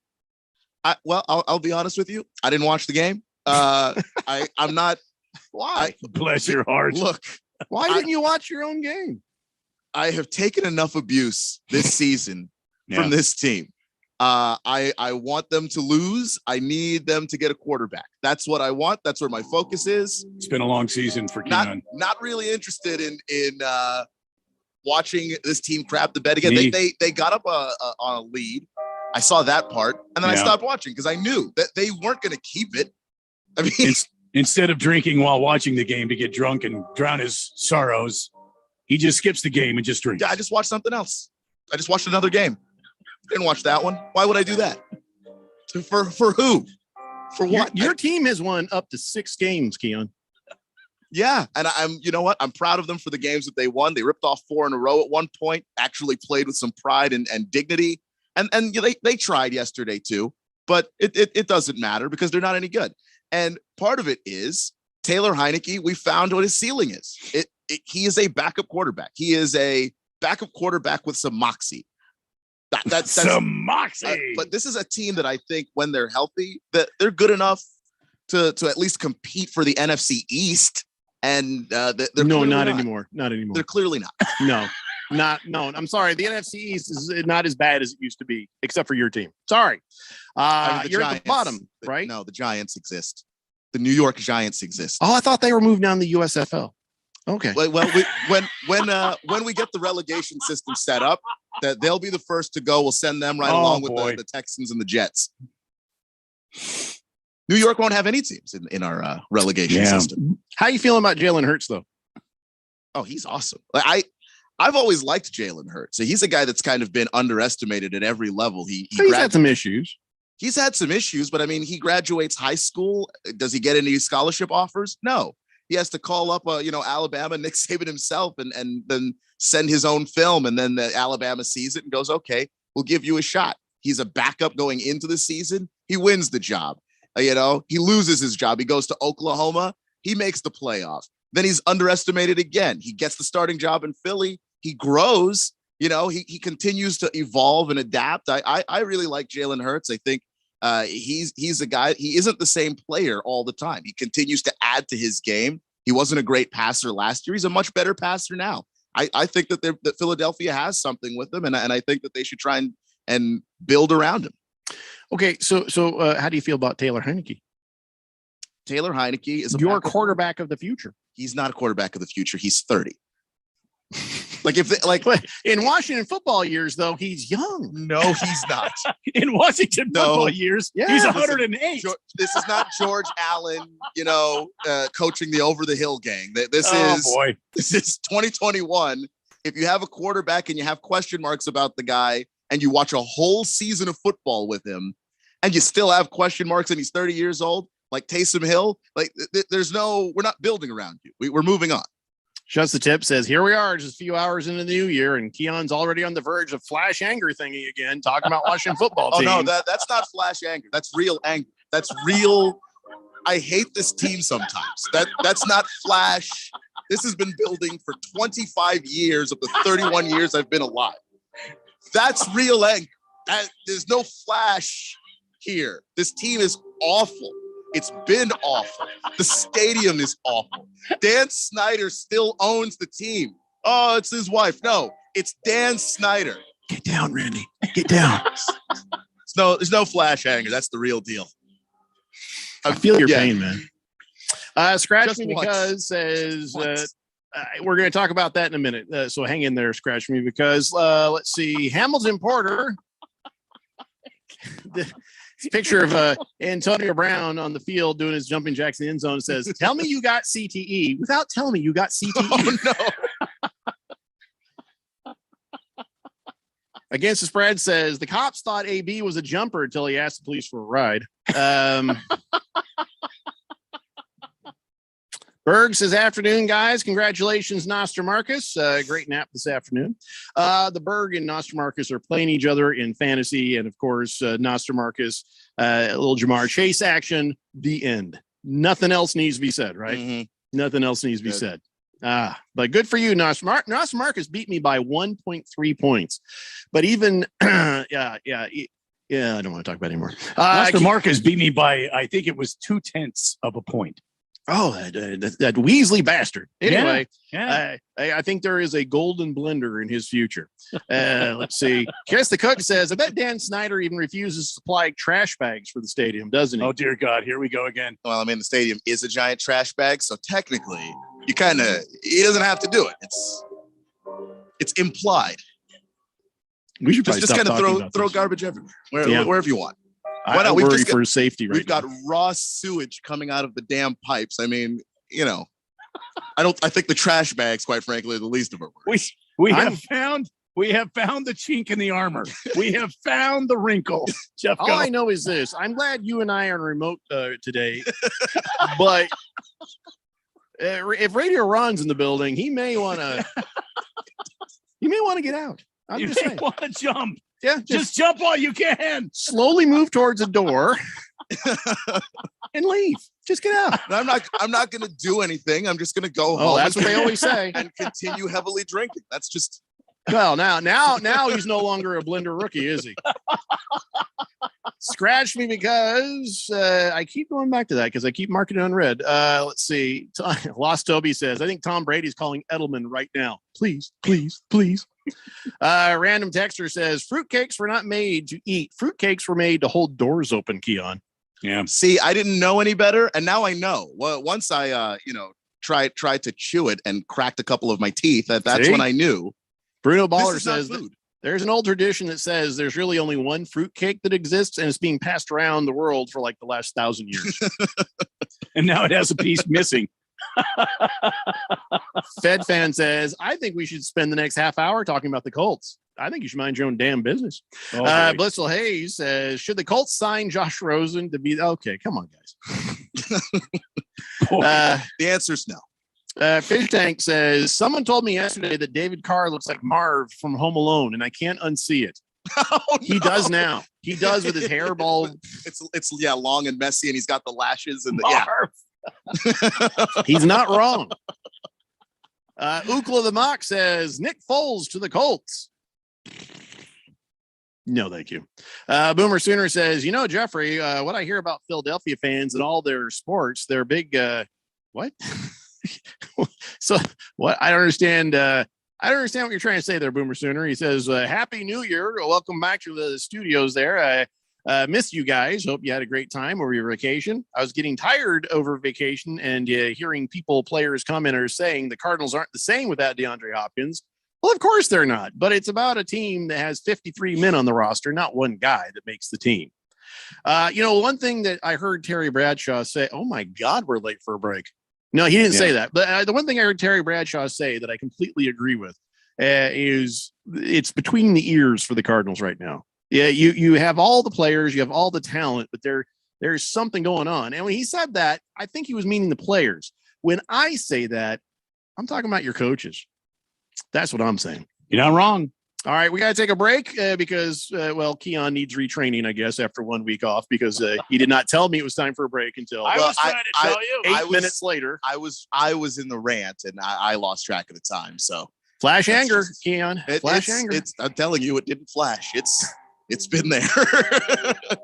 And then he drinks, and then this is what happens. Many years. All right, let's take that break. We'll come back. It's the Daily Blender here on 1580, The Fanatic. Drivers who switch and save with Progressive save over $700 on average, and those savings add up. Imagine what you could buy in the future. Remember how 15 years ago I switched to Progressive? Well, I used all those savings to buy that golf club that swings for you. But now everyone who plays golf is really good because, the club swings for you in the future, which is now. So switch to Progressive and save big because those savings can add up in the future. Progressive Casualty Insurance Company and affiliates. National annual average insurance savings by new customers surveyed who saved with Progressive in 2020. Potential savings will vary. The field is called a gridiron. The ball is called a pigskin. The quarterback is called a field general. Y'all know what time it is? And the kicker? Well, They just call him a kicker. Come on, dude! Hey, this is football. The NFL plays here. Catch all the primetime games, playoff, and Super Bowl 56 on your home for the NFL. Let's go now. 1580 and 99.3. The Fanatic.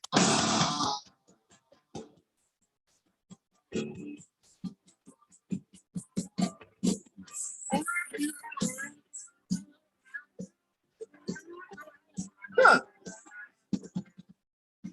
The Blender here on 1580, the Fanatic. That seemed very brief, didn't it? It did.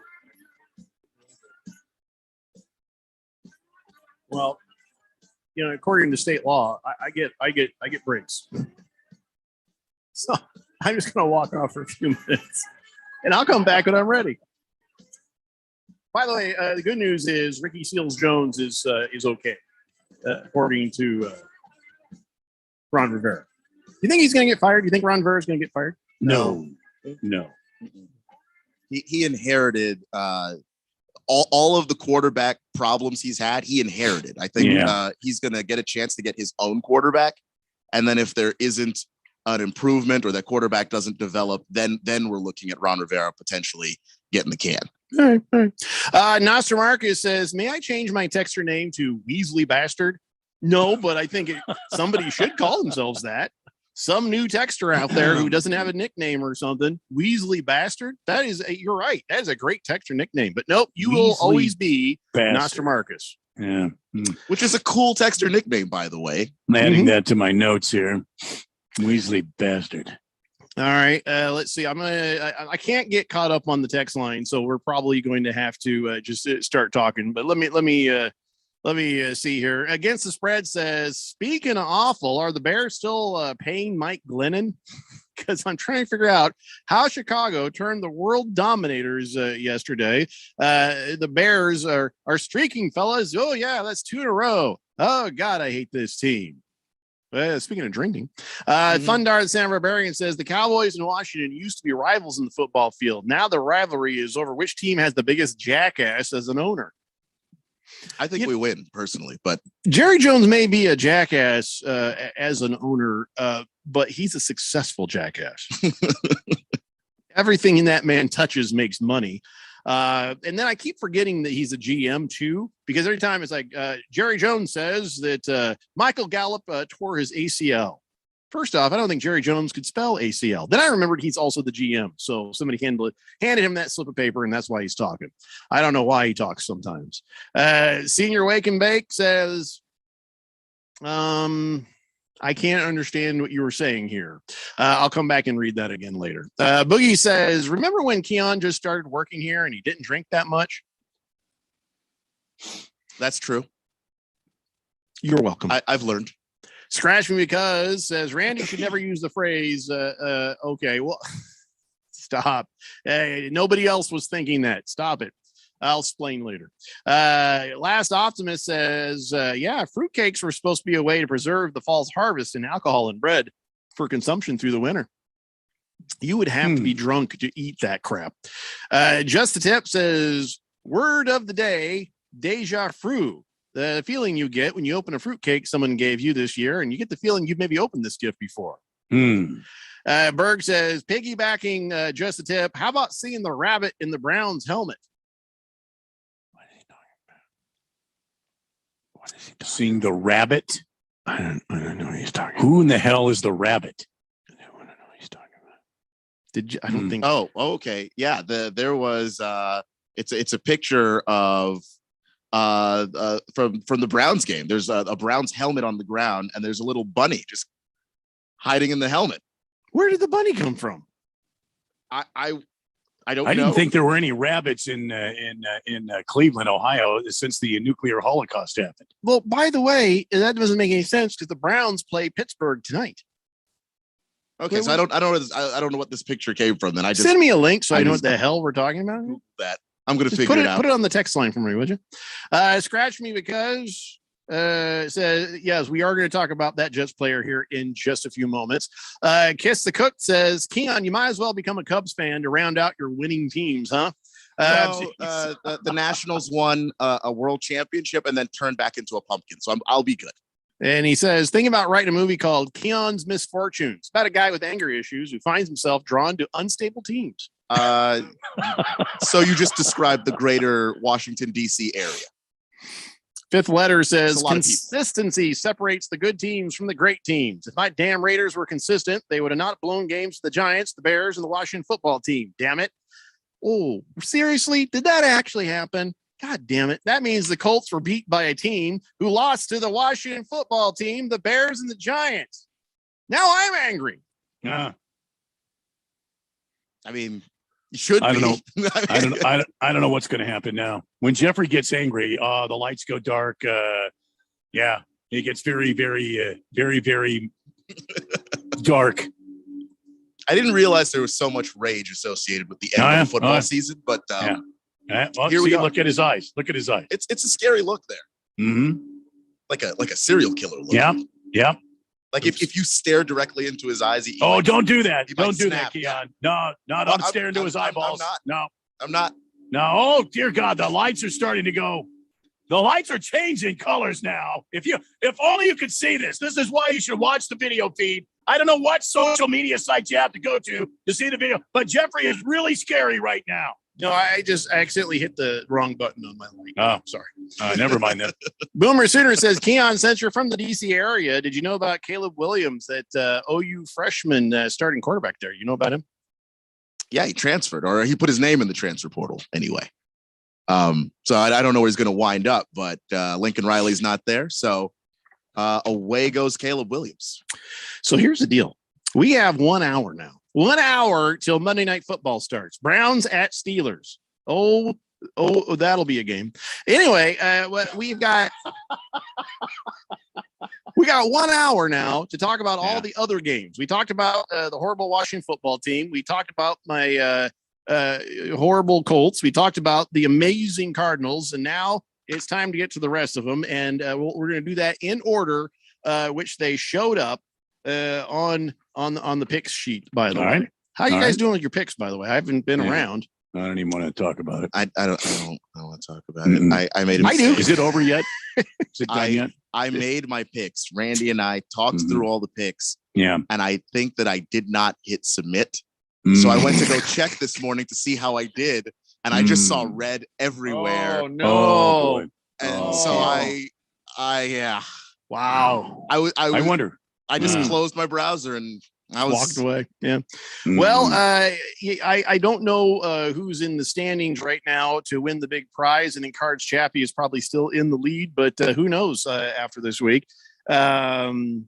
We will have our weekly prizes awarded tomorrow here on the Daily Blender. But right now, let's talk about the Buffalo Bills in that we thought that was the cold game, but no, the Packers game, that was the cold game.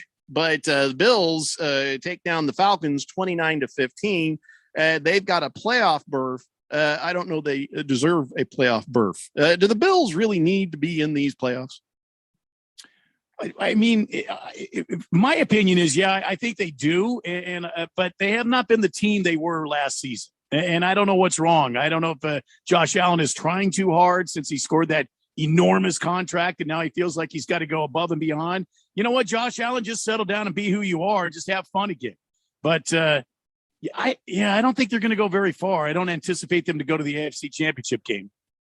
Yeah, and by the way, Matt Ryan, you don't need to be taunting. If you're not winning, you don't need to be taunting.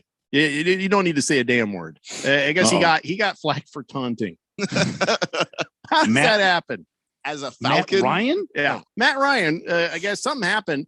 And so here's what happened. He thought he had gotten a touchdown, and he's like, so he starts taunting the guy. Turns out he was down before he got the touchdown. And add on to that, he got flagged for taunting, which pushed them back 15 yards, and then they never did score that touchdown. Wow.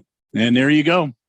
There you go. The end of Matt Ryan, probably. If it's not, it probably needs to be, because I always thought he was a pretty good quarterback, but just this year he's starting to show more than even before. So. Well, he scored that, what is it, that Tide Cold Call commercial with Ice-T and who is the other guy? Yeah, he's making all kinds of money now. Yeah. So he doesn't have to worry about the NFL career. Good, because he probably needs to go to the USFL now. So, all right, next game, the Giants. They oh my God, got blown out 29-3 by the Bears. The Bears, and by the way, this also probably needs to be the end of Mike Glennon because he's horrible. It was horrible. He got negative yards. Now, here's the thing: when you have these sorts of stats, I don't think you need to be blaming the quarterback. But here's the deal. Mike Glennon, he threw 4 passes and he got 24 yards. And, he got sacked 4 times, lost 34 yards. So on the stat sheet, he had negative 10 yards. The only time that anybody did worse than that was Ryan Leaf back in 98. And he had 15 passes for 4 yards, and then he lost 23 yards on those 2 sacks. So it was worse than Glennon, but still, oh my God, the Giants were horrible. No, I mean, come on. We kind of knew that. Yeah, but I mean, he was making some of the worst decisions of his entire career, a career that is filled with many bad decisions. He's a rich man, by the way. Yeah, I mean, $45 million contract with the Bears back in the day. And I'm sure he collected every damn dime of that before they shipped his bald ass off to someone else where it's like, hey, be pale over there, you know? Yeah, I mean, if I'm not mistaken, he was drafted by the Buccaneers and then never really got on the field. And so the Bears took a chance on him, which was obviously a mistake. There wasn't enough film there. Bears do that. They do. Too often. And then Mike Glennon's been able to make a ton of money as a serviceable backup. Only that's not true, apparently. If you actually have to ask Mike Glennon to play football, it's apparently a disaster. Who is worse for Ryan Pace is, if you're going to fire Ryan Pace, which they should, the first words out of your mouth after you're fired, Mike Glennon or Andy Dalton? Good and bye. I rest my case. Well, hey, we got a couple of games in. We come back. We will talk about the Bengals and everything else we can, if we can get through it. I don't know. Think we can make it, Randy? Do you think we can make it? 5:30. It's the Browns and the Steelers. I think we can make it. I believe in us, Jeffco. Yeah. You're on 1580 The Fanatic. Hi, this is Nick LaCapria with the Daily Sports Quiz. The San Antonio Spurs through the 2020 season had the best winning percentage in NBA history. Lakers ranked second. What San Antonio Spur was the first ever to play in an NBA All-Star game? The answer coming up. Sports updates on Phoenix teams, sports trivia about Phoenix sports, top picks, and much more. All at phoenixsports.digital. Here's a bonus sports trivia question from Nick LaCapria's Sports Trivia Library. Who is the last National League team to win 2 World Series in a row? See the answer at phoenixsports.digital. Your source for all things sports. phoenixsports.digital. Log on now. The answer to today's Daily Sports Quiz: name the first ever San Antonio Spur to play in an NBA All-Star game. The Iceman, George Gervin. George Gervin, the answer to today's Daily Sports Quiz. I'm sure you've probably heard of FanDuel Sportsbook by now. They are making every moment more this season. First off, FanDuel Sportsbook is an official sports betting partner of the NFL. Basketball fans celebrate the NBA's 75th anniversary season on FanDuel Sportsbook too. Right now, new customers can place their first bet risk-free, and if you don't win, you'll get up to $1,000 back. There's no better place to bet on the NBA than FanDuel. Already have a FanDuel Sportsbook? FanDuel is hooking up all new customers with $50 when you refer a friend. Plus, your friend will get $50 too. So see for yourself why FanDuel is America's #1 sportsbook. Just download the FanDuel Sportsbook app and sign up using promo code DALE1580 to get your first bet risk-free up to $1,000. That's promo code DALE1580. 21 plus and present in Arizona. First online real money wager only. Refund issued as a non-withdrawable site credit that expires in 14 days. Restrictions apply. See terms at sportsbook.fanduel.com. Gambling problem? Call 1-800-NEXT-STEP or text NEXT-STEP to 53342. Are you a planner? Do you like to plan ahead? Then of course course, you already have a plan to call Harmon Solar, right? Bruce Jacobs here. It should be at the top of your list to get solar now and enjoy huge savings next summer. Up to 85% on your monthly bill with zero down and no payments for 12 months. Then you can plan what to do with all that extra money. Harmon Solar is a family-owned, women-owned, local company that uses top-of-the-line equipment. Call Harmon Solar 800-281-3189 or go to harmonsolar.com. Over 500,000 service members, veterans, and their families call Arizona home. If you're currently serving in the military, are a veteran, family member, or supporter, we need your voice in the Arizona Veteran Survey. Visit connectveterans.org/survey. Help prioritize more support at connectveterans.org/survey. This message is sponsored by the Arizona Coalition for Military Families, the Arizona Department of Veteran Services, and Arizona's Be Connected community. We've got the Big P Podcast. Fantastic. Never miss your favorite host, that big interview, or your favorite show again. That's just about the most fantastic scheme I've had to date. Check out our podcast library. Download your favorite shows you want to hear and listen to it whenever and wherever you want. It's like audio magic. My. Get your ear on now at 1580thefanatic.com.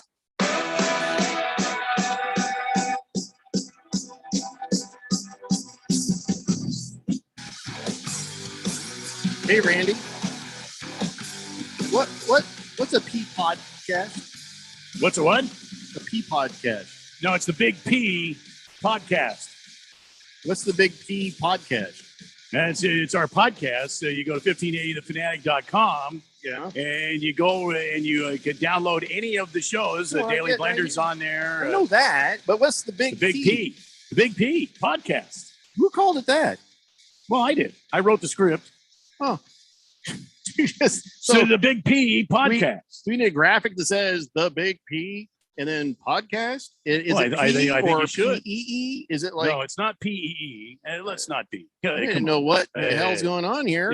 Dear God, this has been a crazy enough shit. Is it a full moon? What's going on here? I don't know. I just heard the Big P podcast. It's a Big P podcast. R. Kelly had something to do with this. I don't know what's going on. No, R. Kelly was not involved in any of the promotions that run on this radio program.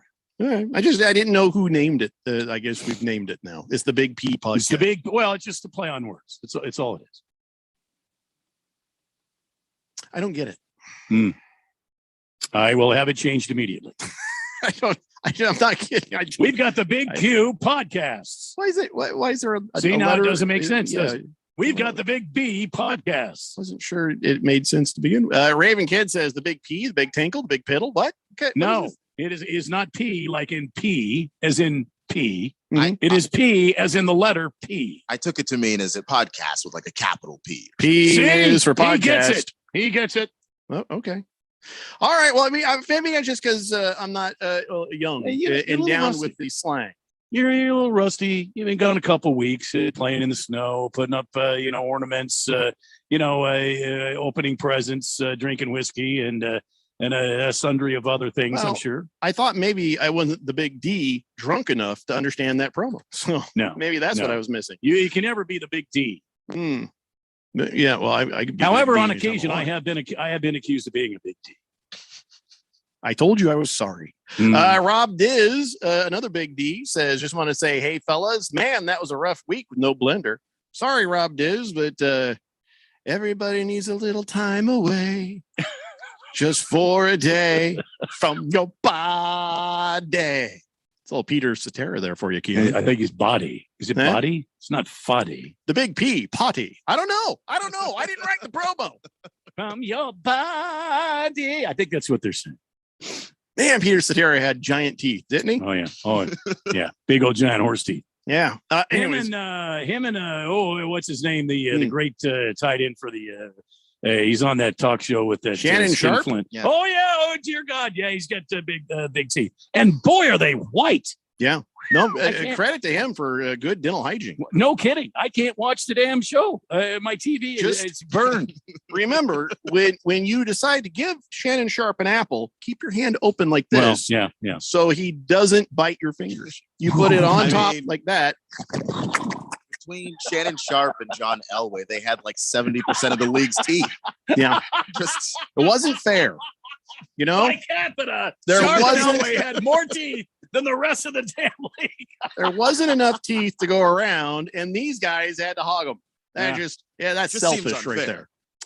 there. Let's see. Boomer Sooner says, "Hey guys, joke is on us. Mike Lennon out of North Carolina State has made over $100 million in the NFL. Most of it just being a backup quarterback. Carrying the clipboard. No, feel pretty bad about my life too." Hamilton Porter says, "What the hell is with the voice? The guy doing the sports blitz? You talking about the trivia guy or which guy?" Because it kind of occurred to me during the break too, Hamilton. I was a little actually caught with the trivia that there was a trivia inside the trivia. Trivia in the trivia. It was like Triviaception. Yeah, listen, we give you the trivia matrix here on the Fanatic. Yeah. Senior Wake and Bake says, "Hey, Randy, I got a good name for your Texter nickname list. The Sump Big P podcast. No, Sump Pump. Sump Pump. That's gotta be somebody from the Midwest because those are the only people with sump pumps. You know what that is, right? It's a little pump in the basement that keeps the water out of your basement. So if that's a Midwest thing. Fifth letter says, "I got 14 out of 15 right this week. Could be 15 of 16 if the Browns win tonight." Well, good luck on that, fifth letter. I think I'm back. I think I'm at 13, 14. I don't know what I'm at. Yeah. What do you guys got? I don't know. I haven't looked. Well, Keon has nothing but disappointment. Yeah. I'll have one if the Browns win tonight. I haven't looked. You actually win. Click that one button. Yeah, I didn't want a 0 for the week. Well, gee whiz. That's a shame, man. I do feel bad. Just the Tip says, "Keon, you have that Close Encounters light shining on you. Are you expecting any space travel today?" What are you talking about? Close Encounters light. No, he's probably talking about the light that was coming in through the window there for a minute. It's called the sun, Just the Tip. Yeah, sun's just setting, and there's a gap here in the window. There's a gap there. So that the light flows through. The truth is out there. Says, "Holy crap on a cracker. Blender's back. Great to hear y'all." Well, thanks, Good Cat. Appreciate that. Baker's Cocky Hens says, "I'll be the first guest on the Big D podcast." I'm afraid. Now I'm a little afraid. I'm just going to assume it's a podcast about Dallas and we can just move on. See what you've done, Jeffrey? I didn't do nothing. You did it. No. Hefty Lefty says, between Shannon Sharp and John Elway, they may be able to provide enough teeth to make up for the, all that meth in Kingman. Maybe they can donate some of those teeth. Kingman? It's a lot of meth in Kingman. It's not that they have like more teeth. It's just that the teeth they have are large. Tell me about this. Kingman is known known for meth? You could probably create about 180 human teeth out of one of their teeth. You know what I'm saying? Yeah. Okay, that's fair. It's like my charity I had for the longest time, Chins for the Chinless. People who don't have a very strong chin, they can't put on a pillowcase. They can't play violin. And I wanted to go and get donations from people like Jay Leno and other people with giant chins, take some of their chin, give it to so Chins for the Chinless. Problem was nobody's donated. So that charity fell apart. Seems pretty selfish of Jay Leno not to donate. Well, I don't know if you've read up on him. He's an unfunny, selfish bastard. That's who Jay Leno is. Thundar Santa Barbarian says, "Jeffrey needs a little time away from his potty. I still have digestive issues there, huh, Radio Pal? Or is it the Colts game not sitting well?" Yes, that doesn't sit well. Fifth letter says, "I messed up. Missed out on 3 weeks of the picks this season. So guess I'm out of it." Ukla Mock says, "See, Radio Pal, you get Foles and he replaces injured Wentz and then he wins the Super Bowl. That's how it worked in Philadelphia." Yeah, ain't gonna happen again. Foles is done. Fish Tank says, "Jeffrey, did you crush the new Letterkenny episodes while you were out?" No, I just didn't have time. Planning on it as soon as I can. You know what? I'm almost scared to watch this new season for fear that they may have lost their edge. You know what I mean? Like you turn it on, you're like, oh no, because I've enjoyed every season up till now. So I don't know. It's just doesn't have to make sense. That was the way it was when Kim and I were binging on Chuck, that show Chuck. Oh, that was a great show. That. It started out with great writing, and then it just went south. And I almost can't finish the series now. Really? I saw the whole thing and I didn't remember the end being that horrible. It just seems like the same show over and over and over. Chuck's in the Best Buy makeup show, and then he goes out on a secret spy mission, They get into trouble. Somebody tells his girlfriend that she's the most beautiful woman on the planet. His buddy is getting into trouble somewhere. And Baldwin's little brother there, I don't know if they're related or not, but he's just sparking up a cigar and shooting the joint up. It seems like the same show over and over and over. No, you're invested though. You got to see it through, Red. You got to see it through. All right. Flings Puel says, "Wow, I must have missed a lot to tune in today, and there's a lot of sexual references for names now. Sweet. What are there? You see what you've started with the Big P podcast. See what you did. Look what you did." Raven Kid says, "I saw in that Ted 2 movie that Jay Leno spends a lot of time in men's bathrooms at bars." Well, I haven't seen the Ted movie, but that's probably true. King of Kenton says, in Seattle, a hockey fan was awarded $10,000 after spotting a cancerous mole on the neck of a Vancouver equipment manager. How does that even? I kind of saw the headline on that. How did they spot it? Was it sitting behind them in the glass going, "Oh my God, that is nasty looking mole on there. Holy crap, that might be cancerous." And then he told the guy, is that what happened? I don't know. I don't know. First I've heard of it. Yeah. Was the person there an oncologist, or were they just like, how would you even recognize that to be like a mole specialist? I'm going to start telling everybody, hey, I think you've got a cancerous mole. Eventually that could turn into $10,000 from it. In the off chance that you might get 10 grand. Yeah. Yeah. Hefty Lefty says, can confirm they did not lose their edge. Okay, good to hear, Hefty Lefty. Thanks for that. I'll get right on it. Hamilton Porter says, hey, that new Dexter is solid too. Did you crush the Cobra Kai yet? Oh, that's still good. Is it? Has it ever been really? Because I did watch a couple of seasons of that, and it's like after a while, the charm sort of like, yeah, okay. Yeah. See, that's what I feel about Chuck. Okay, yeah, finish Chuck. You need to finish Chuck. I think you should finish Chuck. Good Cat says, speaking about shooting up the joint, Alec Baldwin. Okay, stop. Oh boy. Thundar the Santa Barbarian says, oh, here we go again. Dial. For whatever reason, everybody is jumping at us. And wait, what? No, stop. None of that's true. None of that's true, Thundar. All right, we gotta get back to football. All right. Did we talk about the Bengals beating the Chiefs yet? Not yet, but that was a surprise to me. I know that the Bengals have been on again, off again. Right. But the last couple of weeks, it's been crazy for Joe Burrow. Yeah. And now that he's got his teammate in crime, his Robin to his Batman, it seems like this team is trending upward, I like to say. Keon, your thoughts? Yeah, I mean, you can see the consistency problems with this team. It's connected to the offensive line. And the Chiefs. Sounds like you're talking about both teams right there, aren't you? I am. But the Chiefs don't have the defensive pressure to really get to quarterbacks the way you need to get to Joe Burrow to stop him or even slow him down. And because of the lack of pressure, Joe Burrow just teed off. You give him all day, he's going to find Jamar Chase, and he found him all day. And the Chiefs didn't really have an answer for it, and he torched him. I mean, and that's plain and simple what it is. Am I wrong? He had like 67 points in fantasy football. Jamar Chase, he had a touchdown that was 72 yards, a touchdown that was 69 yards, and then another 18-yard touchdown, 11 passes, 266 yards, 3 touchdowns. Boy, you dream. I mean, I felt pretty good about having Devontae Adams get me 30+ points, but the Jamar Chase, my God. Jamar Chase had more receiving yards than Patrick Mahomes had passing yards. You are correct by 10. And so, okay, what does this say about the Chiefs? What does this say about the Bengals? Are the Bengals up and ready to go? I mean, they're in the playoffs. The Chiefs, is this a oh dear God thing for the Chiefs? What the hell is going on here? No, I don't think so. Keon might disagree, but I don't think the Bengals will go very far in the playoffs. I don't think they're ready yet. I think they've done a marvelous thing in winning their division. I think they are building, and I think they're going about it the right way. Now they need to add some offensive line help to protect Joe Burrow, or the guy's going to get his other knee blown out. It almost happened yesterday. But listen, the Chiefs are the Chiefs, man, and this is Andy Reid. He's going to be ready for the playoffs, and the Chiefs, I anticipate them to change some things in playoff football and go for a deep run.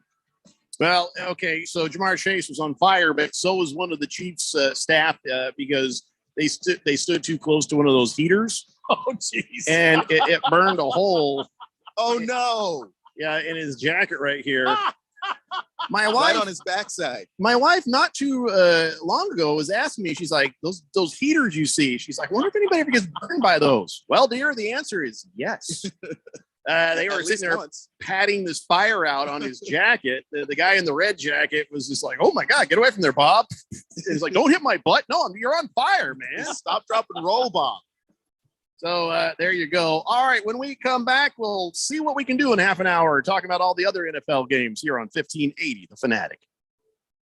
When you run a business, you need to be in control. And while you can't control everything that happens in the world of business, you can definitely take control of your utility expenses with the help of Harmon Solar. Give them a call and see how your company can save up to 80% on that monthly electric bill with zero down and no payments for 12 months. Harmon Solar is a local family-owned company that uses top-of-the-line equipment.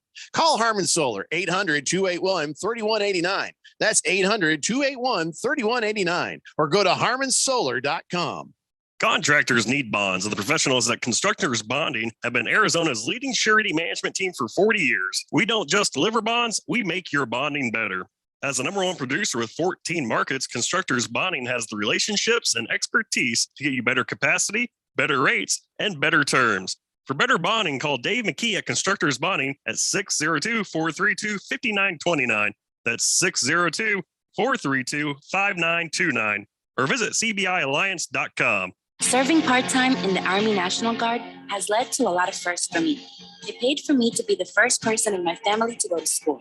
That education got me to the first day at my dream job, which I can still hold while I serve part-time.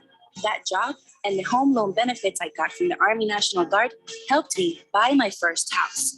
I also know that I will be one of the first to respond if my community ever needs me. Sponsored by the Arizona Army National Guard, aired by the Arizona Broadcasters Association and this station.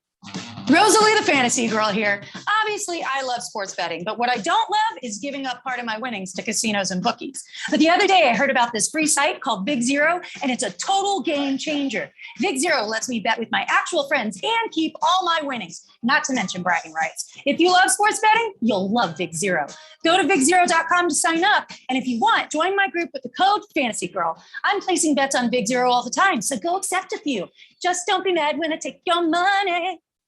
What if I told you there's a wealth management firm that offers a 100% satisfaction guarantee? Think it doesn't exist? Think again. Hi, I'm Mo Ansari, president of Compact Asset Management. When you start a new relationship with Compact, we'll create your customized investment portfolio and financial plan dedicated to help you reach your goals. Try us out for a year. If you're not happy for any reason, you'll get all of the management and maintenance fee that you paid refunded. This is our 100% satisfaction guarantee. Dial pound 250 on your cell phone and use the keyword talk to Mo to find out more. Again, from your cell phone, dial pound 250, keyword talk to Mo. Satisfaction guarantee doesn't apply to fees and commissions charged by third parties for such things as insurance products or mutual fund redemptions. It also doesn't apply to any market losses which might occur in an account. For additional information regarding this guarantee, please see the disclosure brochure available at the time you enroll or upon request. Compact Asset Management is a registered investment advisor. Funds custodian, Fidelity Institutional Wealth Services, member FINRA SIPC. KQFN Tempe. Also transmitting on K25CD Phoenix at 99.3 FM. And K240U Fountain Hills at 95.9 FM. It's time for the third hour. All right, people, settle down. Because it's time. Time for what? Showtime. When does it start? Right now. 3, 2, 1. Let's get on with the show. Let's do it.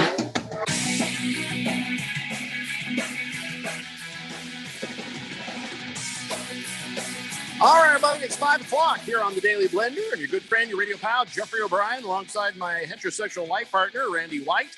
We got Keon Rose in the control room, and you guys are on the Fanatic text line, 888-368-1580, broadcasting live in the Harmon Solar Studios in Scottsdale. And Skull is back to his completely weird ways on the text line. Says, how much money do I owe you, Jeffrey, for winning the Super Bowl? Everything's rigged. Okay, Keon, wow. I don't know if you've been exposed to much of Skull since you've been on the show, but he thinks everything is rigged. Anytime somebody wins a contest, even if he wins the contest, he thinks it's rigged. So trying to figure out what you're talking about there, Skull. Did you win your fantasy football Super Bowl, or I just don't get it. So yeah, I don't know, Skull. Don't know. Miss Pringle says, was that Dr. Van Nostrand that spotted that mole? No, it was a girl. She was a med student, according to Boogie, sitting behind the bench, pointed out the mole to the assistant coach, ended up being cancerous, and then Kraken gave her a $10,000 scholarship on that. Wow. So actually, that was pretty good. Yeah, King Kenton says, yep, she was in the front row on the glass, right behind the bench. She sent a text message to the team saying, "This dude needs to go to the dermatologist." Wow, I just guessed. I actually said exactly what she said in her text message. So wow. Senior Wakenbeck says, Jay Leno sucks. I hated him ever since he screwed Conan O'Brien out of the Tonight Show. Yeah, I hated him ever since he screwed Letterman out of the Tonight Show. I hated him ever since he screwed Abe Vigoda out of the Tonight Show. He screwed everybody out of the Tonight Show. Pretty much. Yeah. Good Cat says, I call dibs on Jamar Chase and Joe Burrows in the next fantasy football year. Sorry. If only that's the way it worked. You're like, got him. That's why my team got so good way too late, was I scooped up Joe Burrow halfway through the season. I don't know how he was even available, but and then he the second half of the season for Joe Burrow has been fantastic, as we saw yesterday. Yeah, well, he was injured, so that is probably why you got him on the cheap there. Antonio Brown's crazy, then that's why the Bucks got him on the cheap, and now he's available. He's available for your Washington football team. No thanks. Baker's Cocky Hen says, Jamar Chase made me a happy man yesterday. Went from Mac Jones as overwhelming favorite for Rookie of the Year, and now Jamar Chase is the favorite. Got money on Chase at 14-1 odds. Oh, nice. There you go. Good for you. Yeah. Skoll says, somebody billionaire gave Antonio Brown millions to cause a scene and walk out. There is speculation that Antonio Brown did that because he thought, if I get a bunch of attention on myself, I'll release my rap music, and then suddenly everybody's going to want to buy it. You couldn't be more wrong. I actually listened to a cut. I was going to play it on the show, but I actually like you people. So there's no way I'm playing any of his music on this show because it's horrible. It sounds reminiscent of Le'Veon Bell. Remember that when Le'Veon Bell was going through his thing and he released a rap album that was horrible? Yeah, and well, look how they're still friends. So maybe though Le'Veon just Le'Veon, I don't think is delusional. I think he just likes making music. I really think Antonio Brown thinks that he can sell music to people, which I hope he doesn't think that, because that would be on the higher end of crazier things that he thinks. Did you hear the cut? Did you hear the hype man on there? I didn't hear it at all. I don't know if I want to. Even the hype man was bad. It made no sense. None of it made sense. Remember when Scarlett Johansson tried to sing?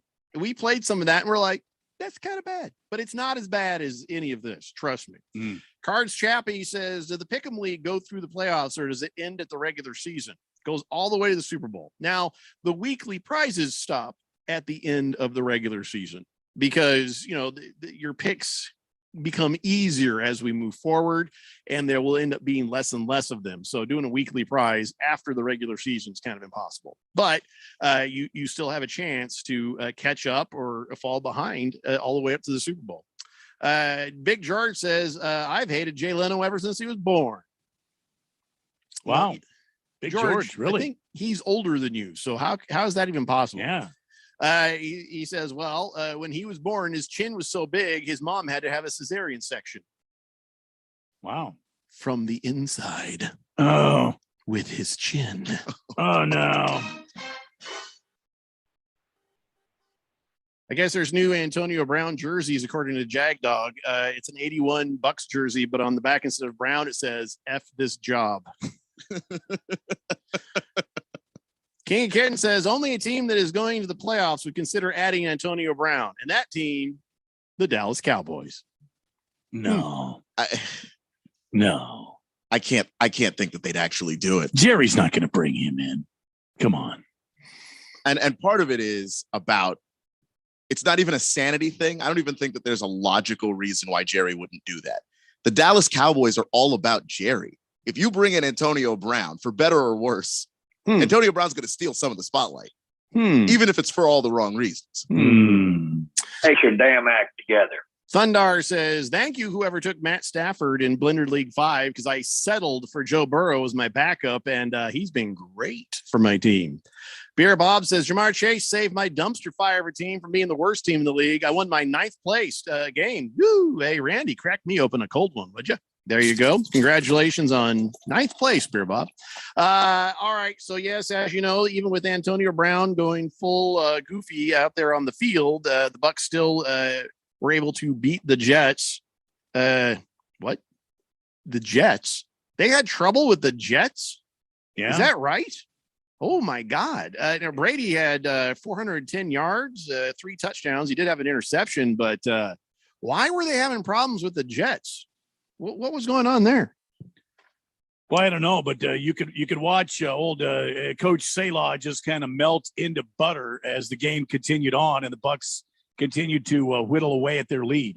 Did you see the ISO camera on him? I mean, it was like he couldn't even look. He kept turning away from the field every time they would snap the football. He couldn't watch. Yeah, but part of the reason why they had trouble with the Jets, Zach Wilson looked really damn good. That's a fluke. I don't know if it is. I mean, he's a rookie, so you're going to see highs and you're going to see lows, and he flashed some potential yesterday, and I think that was a part of it. He was flashing? Some potential. Not so. Basically, here's what happened: the Jets remembered at the end of the game they're the Jets, and the Bucs won. And the Bucs remembered that the Jets can't run the ball. Right. Their leading rusher had 54 yards. It's just this is the Jets can't actually beat people. They're not any good, but they do have some bright spots that they can look forward to.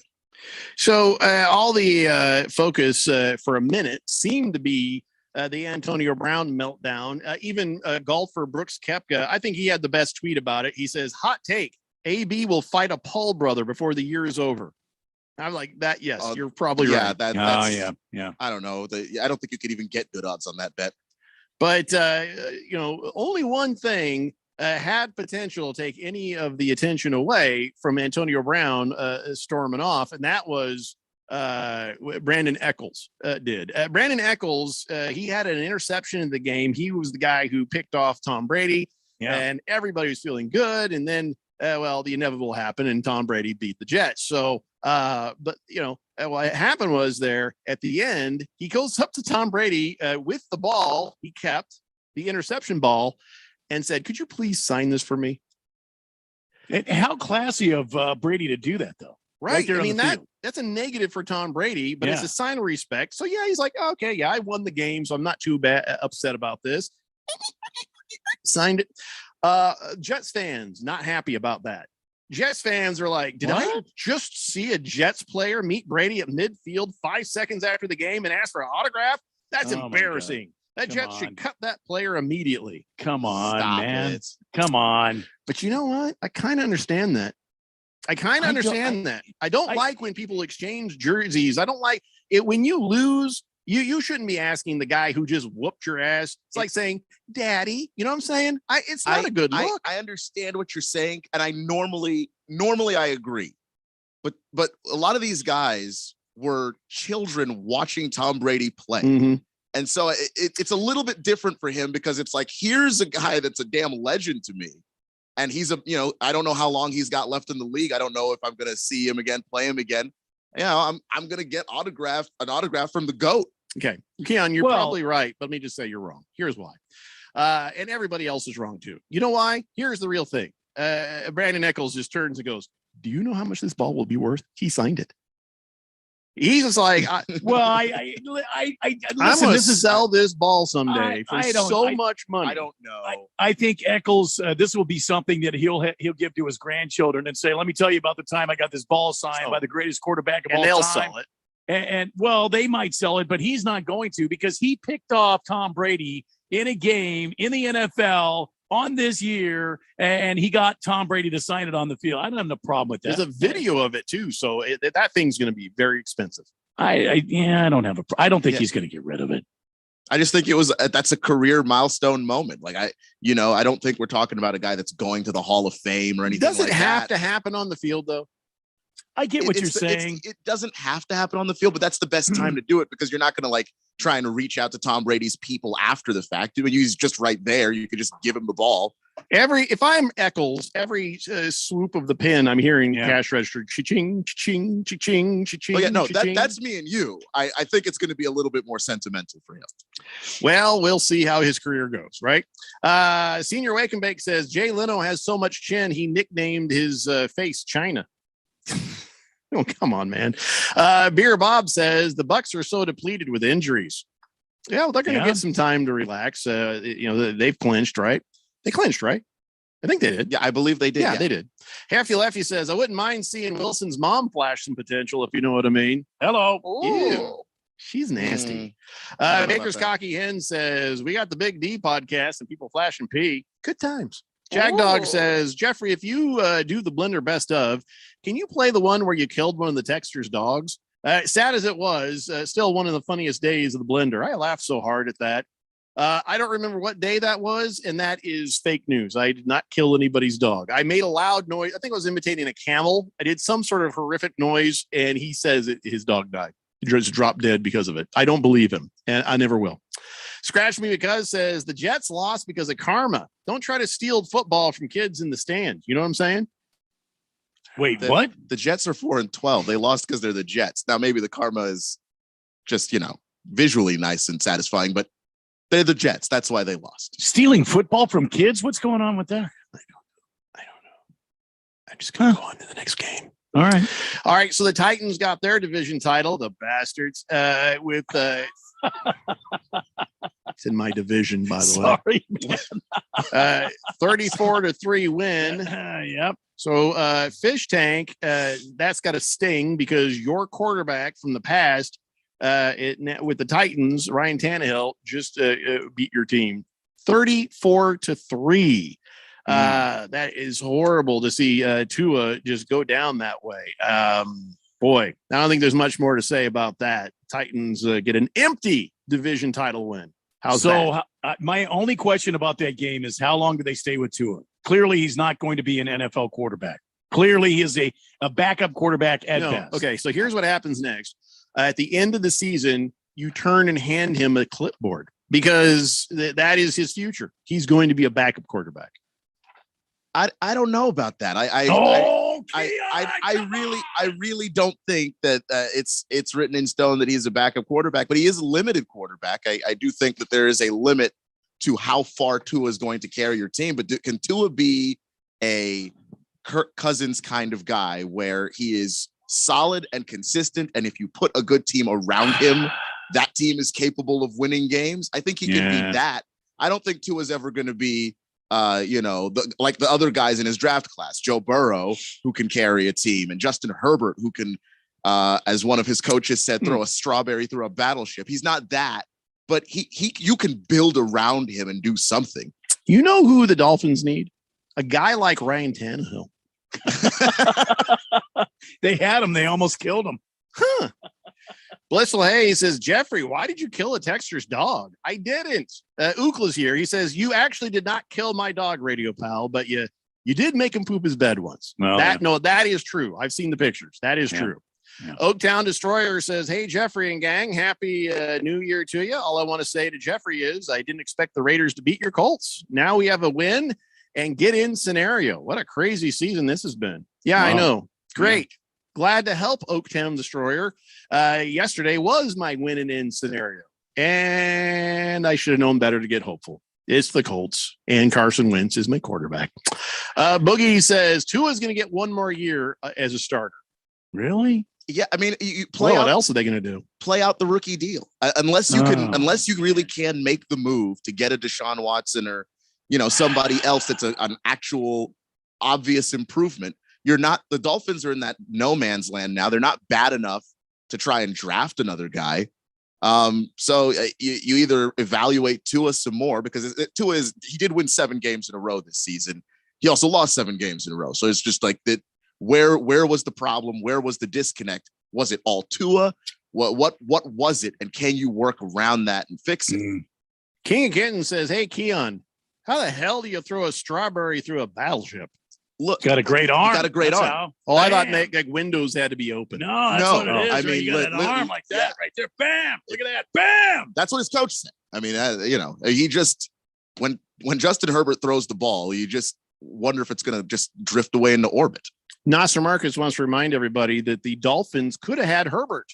Now they're going to have to look into Wilson and Watson as possibilities. I'm not going to lie. You say people are going to do this thing in retrospect, and I'm going to tell you right now, it was not obvious at the time that anybody should have drafted Justin Herbert. Herbert Oregon looked like misused this. He had what I call the Matt Stafford thing, where he just looked like a sleepy kid who just woke up from a nap. Yeah, just sort of. He didn't look bright, did he? Yeah, he looked like he just got up from a nap. And he's very laid back, and he's apparently he's got a very type B personality, and he's very quiet. So a lot of teams evaluated him and didn't see what the big deal was. Well, the talent came through at the end, didn't it? Mm-hmm. Raven Kid says, I personally don't think Tua is done as a starter. I even think there's a good chance he's the starter there next year with a weak rookie class like coming in, quarterback class. Well, I mean, I get that, but what do the Dolphins have to do? Do they have to get some sort of a staunch offensive line through the free agency and through the draft and try to protect him? This guy's he's got happy feet. He wants to move all the time. He's not set in the pocket. I do think they need to go and get him. Quite frankly, a left tackle and a left guard, but also a running game. They can't run the ball, and I don't think with Tua's arm strength, which is not great, that he's the kind of quarterback where you can ask him to drop back and throw the ball 37, 38 times a game. You need a running game and balance. But what Tua is good at is he's smart. He gets rid of the ball quickly. If you have an up-tempo offense with quick passes, quick short passes, dink and dunk, you can have a lot of success with him. But you can't ask him to carry the team with his arm. He's not ever going to be, Kyler Murray. It's just not going to happen. Odell Beckham Jr. punched a guy in the butt. I believe that. I didn't know how to segue out of what you were talking about, so I just there's no way to do it. No, he did. He punched Chuck Clark right in the backside, man. Hey, yeah, because Chuck Clark got an interception, and he says he was trying to punch the ball out, but dude, he couldn't see the ball from where he was. He just punched that guy in the butt. Something to do with those football trousers. You put those babies on, your posterior looks good. I bet Jeffrey back in the day. There are some things that have been question marks about Odell Beckham Jr. I'm not going to lie to you. Brett Favre used to just slap people in the butt all the time. And at first he used to just joke around and say it was an accident. And then he realized that everybody hated it. So he did it even more. But this is different from that. It's a slippery slope, so to speak. It's a slippery slope. Can you use that in this context? I'm getting there. You go from slapping a guy's butt, and then you go to punching a guy's butt, and then you're doing those dudes that in that college game where they're poking them their fingers into people's butts. Oh boy. This is a bad trend we've got right here. No butt play, Odell. No butt play. By the way, Rams beat the Ravens. So there you go, Raven Kid. That's as much as we're going to talk about that. So we're going to let that go. All right, got to take a break. We come back. We will finish up. I think we can do it, Randy. All the NFL games from Sunday plus on this date in Big Georgia sports history. It's a Daily Blender here on 1580 The Fanatic. Rich Eisen here from Monday Night Football on Westwood One with a preview of AFC North action from Pittsburgh when the Steelers meet the Browns. Both are coming off a loss last week and have similar uphill battles to make the playoffs. Cleveland quarterback Baker Mayfield says they know a win in Pittsburgh is a must. Obviously, everybody knows we need some help to get in the playoffs, but help won't matter unless we take care of our own business, and that's got to be our focus. So I've got another division opponent. Got to handle Pittsburgh, and then another one after that to end the season. Speculation continues that Ben Roethlisberger may retire at the end of the season, which could make this his final game at Heinz Field. Kevin Harlan and Hall of Famer Kurt Warner will have the call. The Browns at the Steelers on Monday Night Football. Remember to listen to Westwood One's exclusive coverage of the NFL all season long, right here on 1580 The Fanatic, Arizona's new home for sports. Get in the zone, AutoZone. Welcome to AutoZone. What are you working on today? Ready for an oil change? We can help get the right protection at the right price. Right now, you can get 5 quarts of Valvoline Daily Protection or Valvoline Max Life High Mileage Motor Oil with an STP oil filter for just $28.99. Visit one of our 6,000 stores or order from AutoZone.com for same-day store pickup or next-day delivery. Get in the zone, AutoZone. Restrictions apply. With Credit Karma, you get your credit scores for free. But what else can Credit Karma do for you? Well, say you want to get a new credit card, one with a great interest rate and no annual fees. Credit Karma can help you compare the best cards for you and show you which are the highest rated by our members. Plus, you can see your approval odds up front, so you can feel more confident and apply in just a few clicks. All thanks to Credit Karma and your credit scores. Get your free scores and find the right card for you at Credit Karma. Approval not guaranteed, subject to checks. Rosalie the fantasy girl here. Obviously, I love sports betting, but what I don't love is giving up part of my winnings to casinos and bookies. But the other day, I heard about this free site called Big Zero, and it's a total game changer. Big Zero lets me bet with my actual friends and keep all my winnings, not to mention bragging rights. If you love sports betting, you'll love Big Zero. Go to bigzero.com to sign up. And if you want, join my group with the code Fantasy Girl. I'm placing bets on Big Zero all the time, so go accept a few. Just don't be mad when I take your money. You don't sit behind a desk every day to earn a living. You're out and about making it happen. And sometimes you get a little bit behind on your paperwork, like bookkeeping and paying your taxes. It's easy to get behind on paying your taxes. It happens to the best of us. And you know what happens next. The big bad IRS comes knocking on your door. And when that happens, you need to call the good old boys at the Tax Doctor. Let them do what they do best, deal and negotiate with the IRS so you pay the lowest you can in back taxes that the law allows. We are a 100% U.S.-based company, and we've saved our clients millions over the years in back taxes. If you owe $10,000 or more in back taxes, call my friends right now at the Tax Doctor and learn more. 800-628-6070.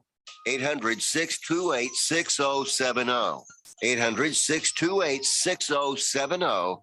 That's 800-628-6070. If you're rolling over your 401k to an IRA soon, but not sure if you want to go all in on this crazy market, here's what many retiring professionals are doing. How about a safe and secure IRA offering a contractually guaranteed 10% income bonus that grows 7% annually guaranteed? Your income can double in 10 years. Meanwhile, neither your principal nor your retirement income is ever subjected to a market downturn. Even if the market crashes by 50%, you get the 10% bonus. Your income keeps growing at 7%, and your principal may grow without losses uncapped. You go up with the index, never down, forward, never back. Get a 10% income bonus with a 7% contractually guaranteed growth rate. I compare over 1,200 annuities with a fiduciary duty and can help you retire and stay retired. Guarantees rely on the financial strength of the insurer, so compare with leading annuity authority Steve Jurich now. Visit IQannuity.com, IQannuity.com, IQannuity.com. Your home has gone way up in value, but have you taken advantage of it? This is Rob Canier with a phenomenal opportunity to tap into some of your home equity, earning tax-free income and eliminating your mortgage payment while staying in your home as long as you want. With home prices leveling off, don't wait to learn more about the new reverse mortgage. This is a safe and proven money-saving and tax-free income opportunity for homeowners age 62 and older. Call me, Reverse Rob, and learn more today at 602-REVERSE. That's 602-738-3773, or download my app by searching Retire Right with Reverse Rob. The field is called a gridiron. The ball is called a pigskin. The quarterback is called a field general. Y'all know what time it is? And the kicker? Well, they just call him a kicker. Come on, dude! Hey, this is football. The NFL plays here. Catch all the primetime games, playoff, and Super Bowl 56 on your home for the NFL. Let's go now. 1580 and 99.3. The Fanatic.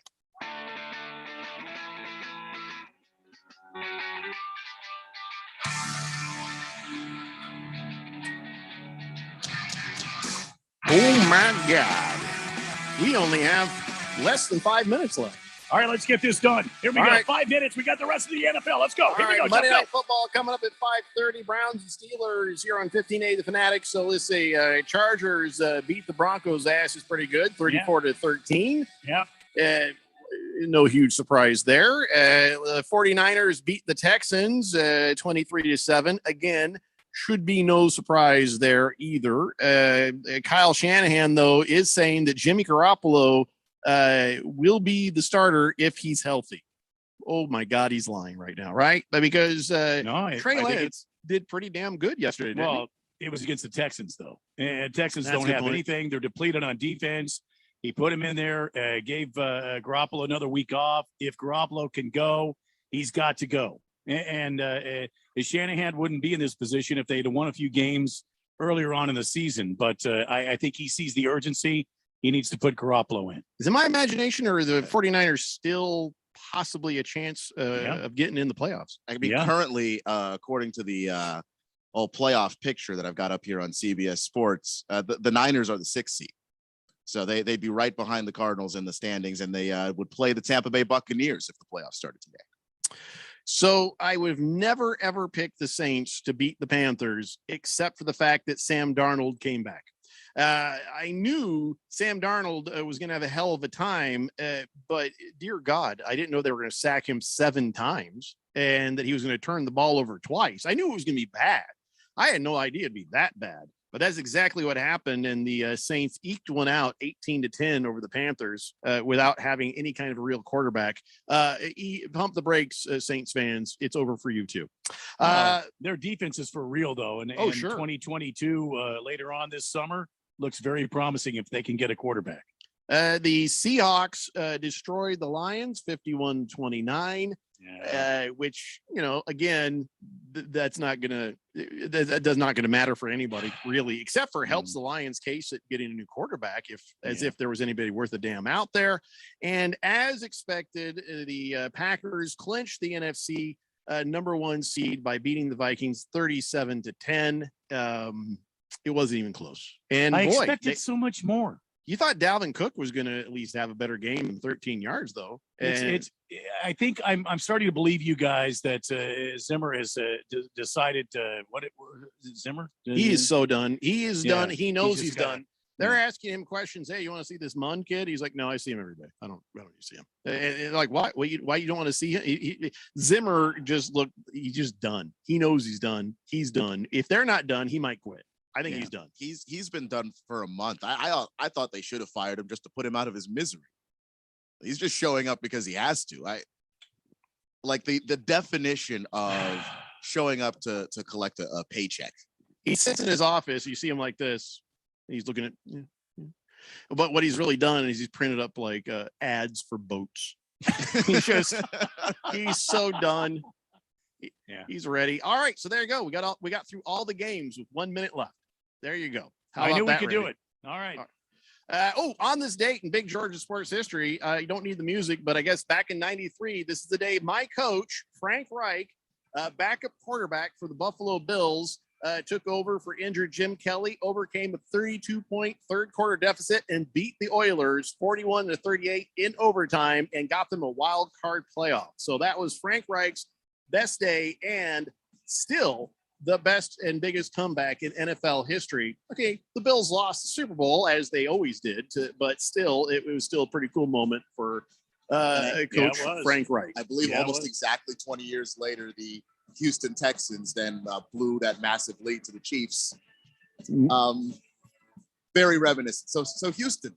Yeah, and also Frank Reich, because he always hires quarterbacks, he's going to have Jim Kelly in next as quarterback. Oh, boy. Enjoy Monday Night Football. Browns and Steelers. We'll be back tomorrow at 3. It's a Daily Blender here on 1580 The Fanatic. This is Brian Musburger. Don't miss Pro Football Blitz Saturday.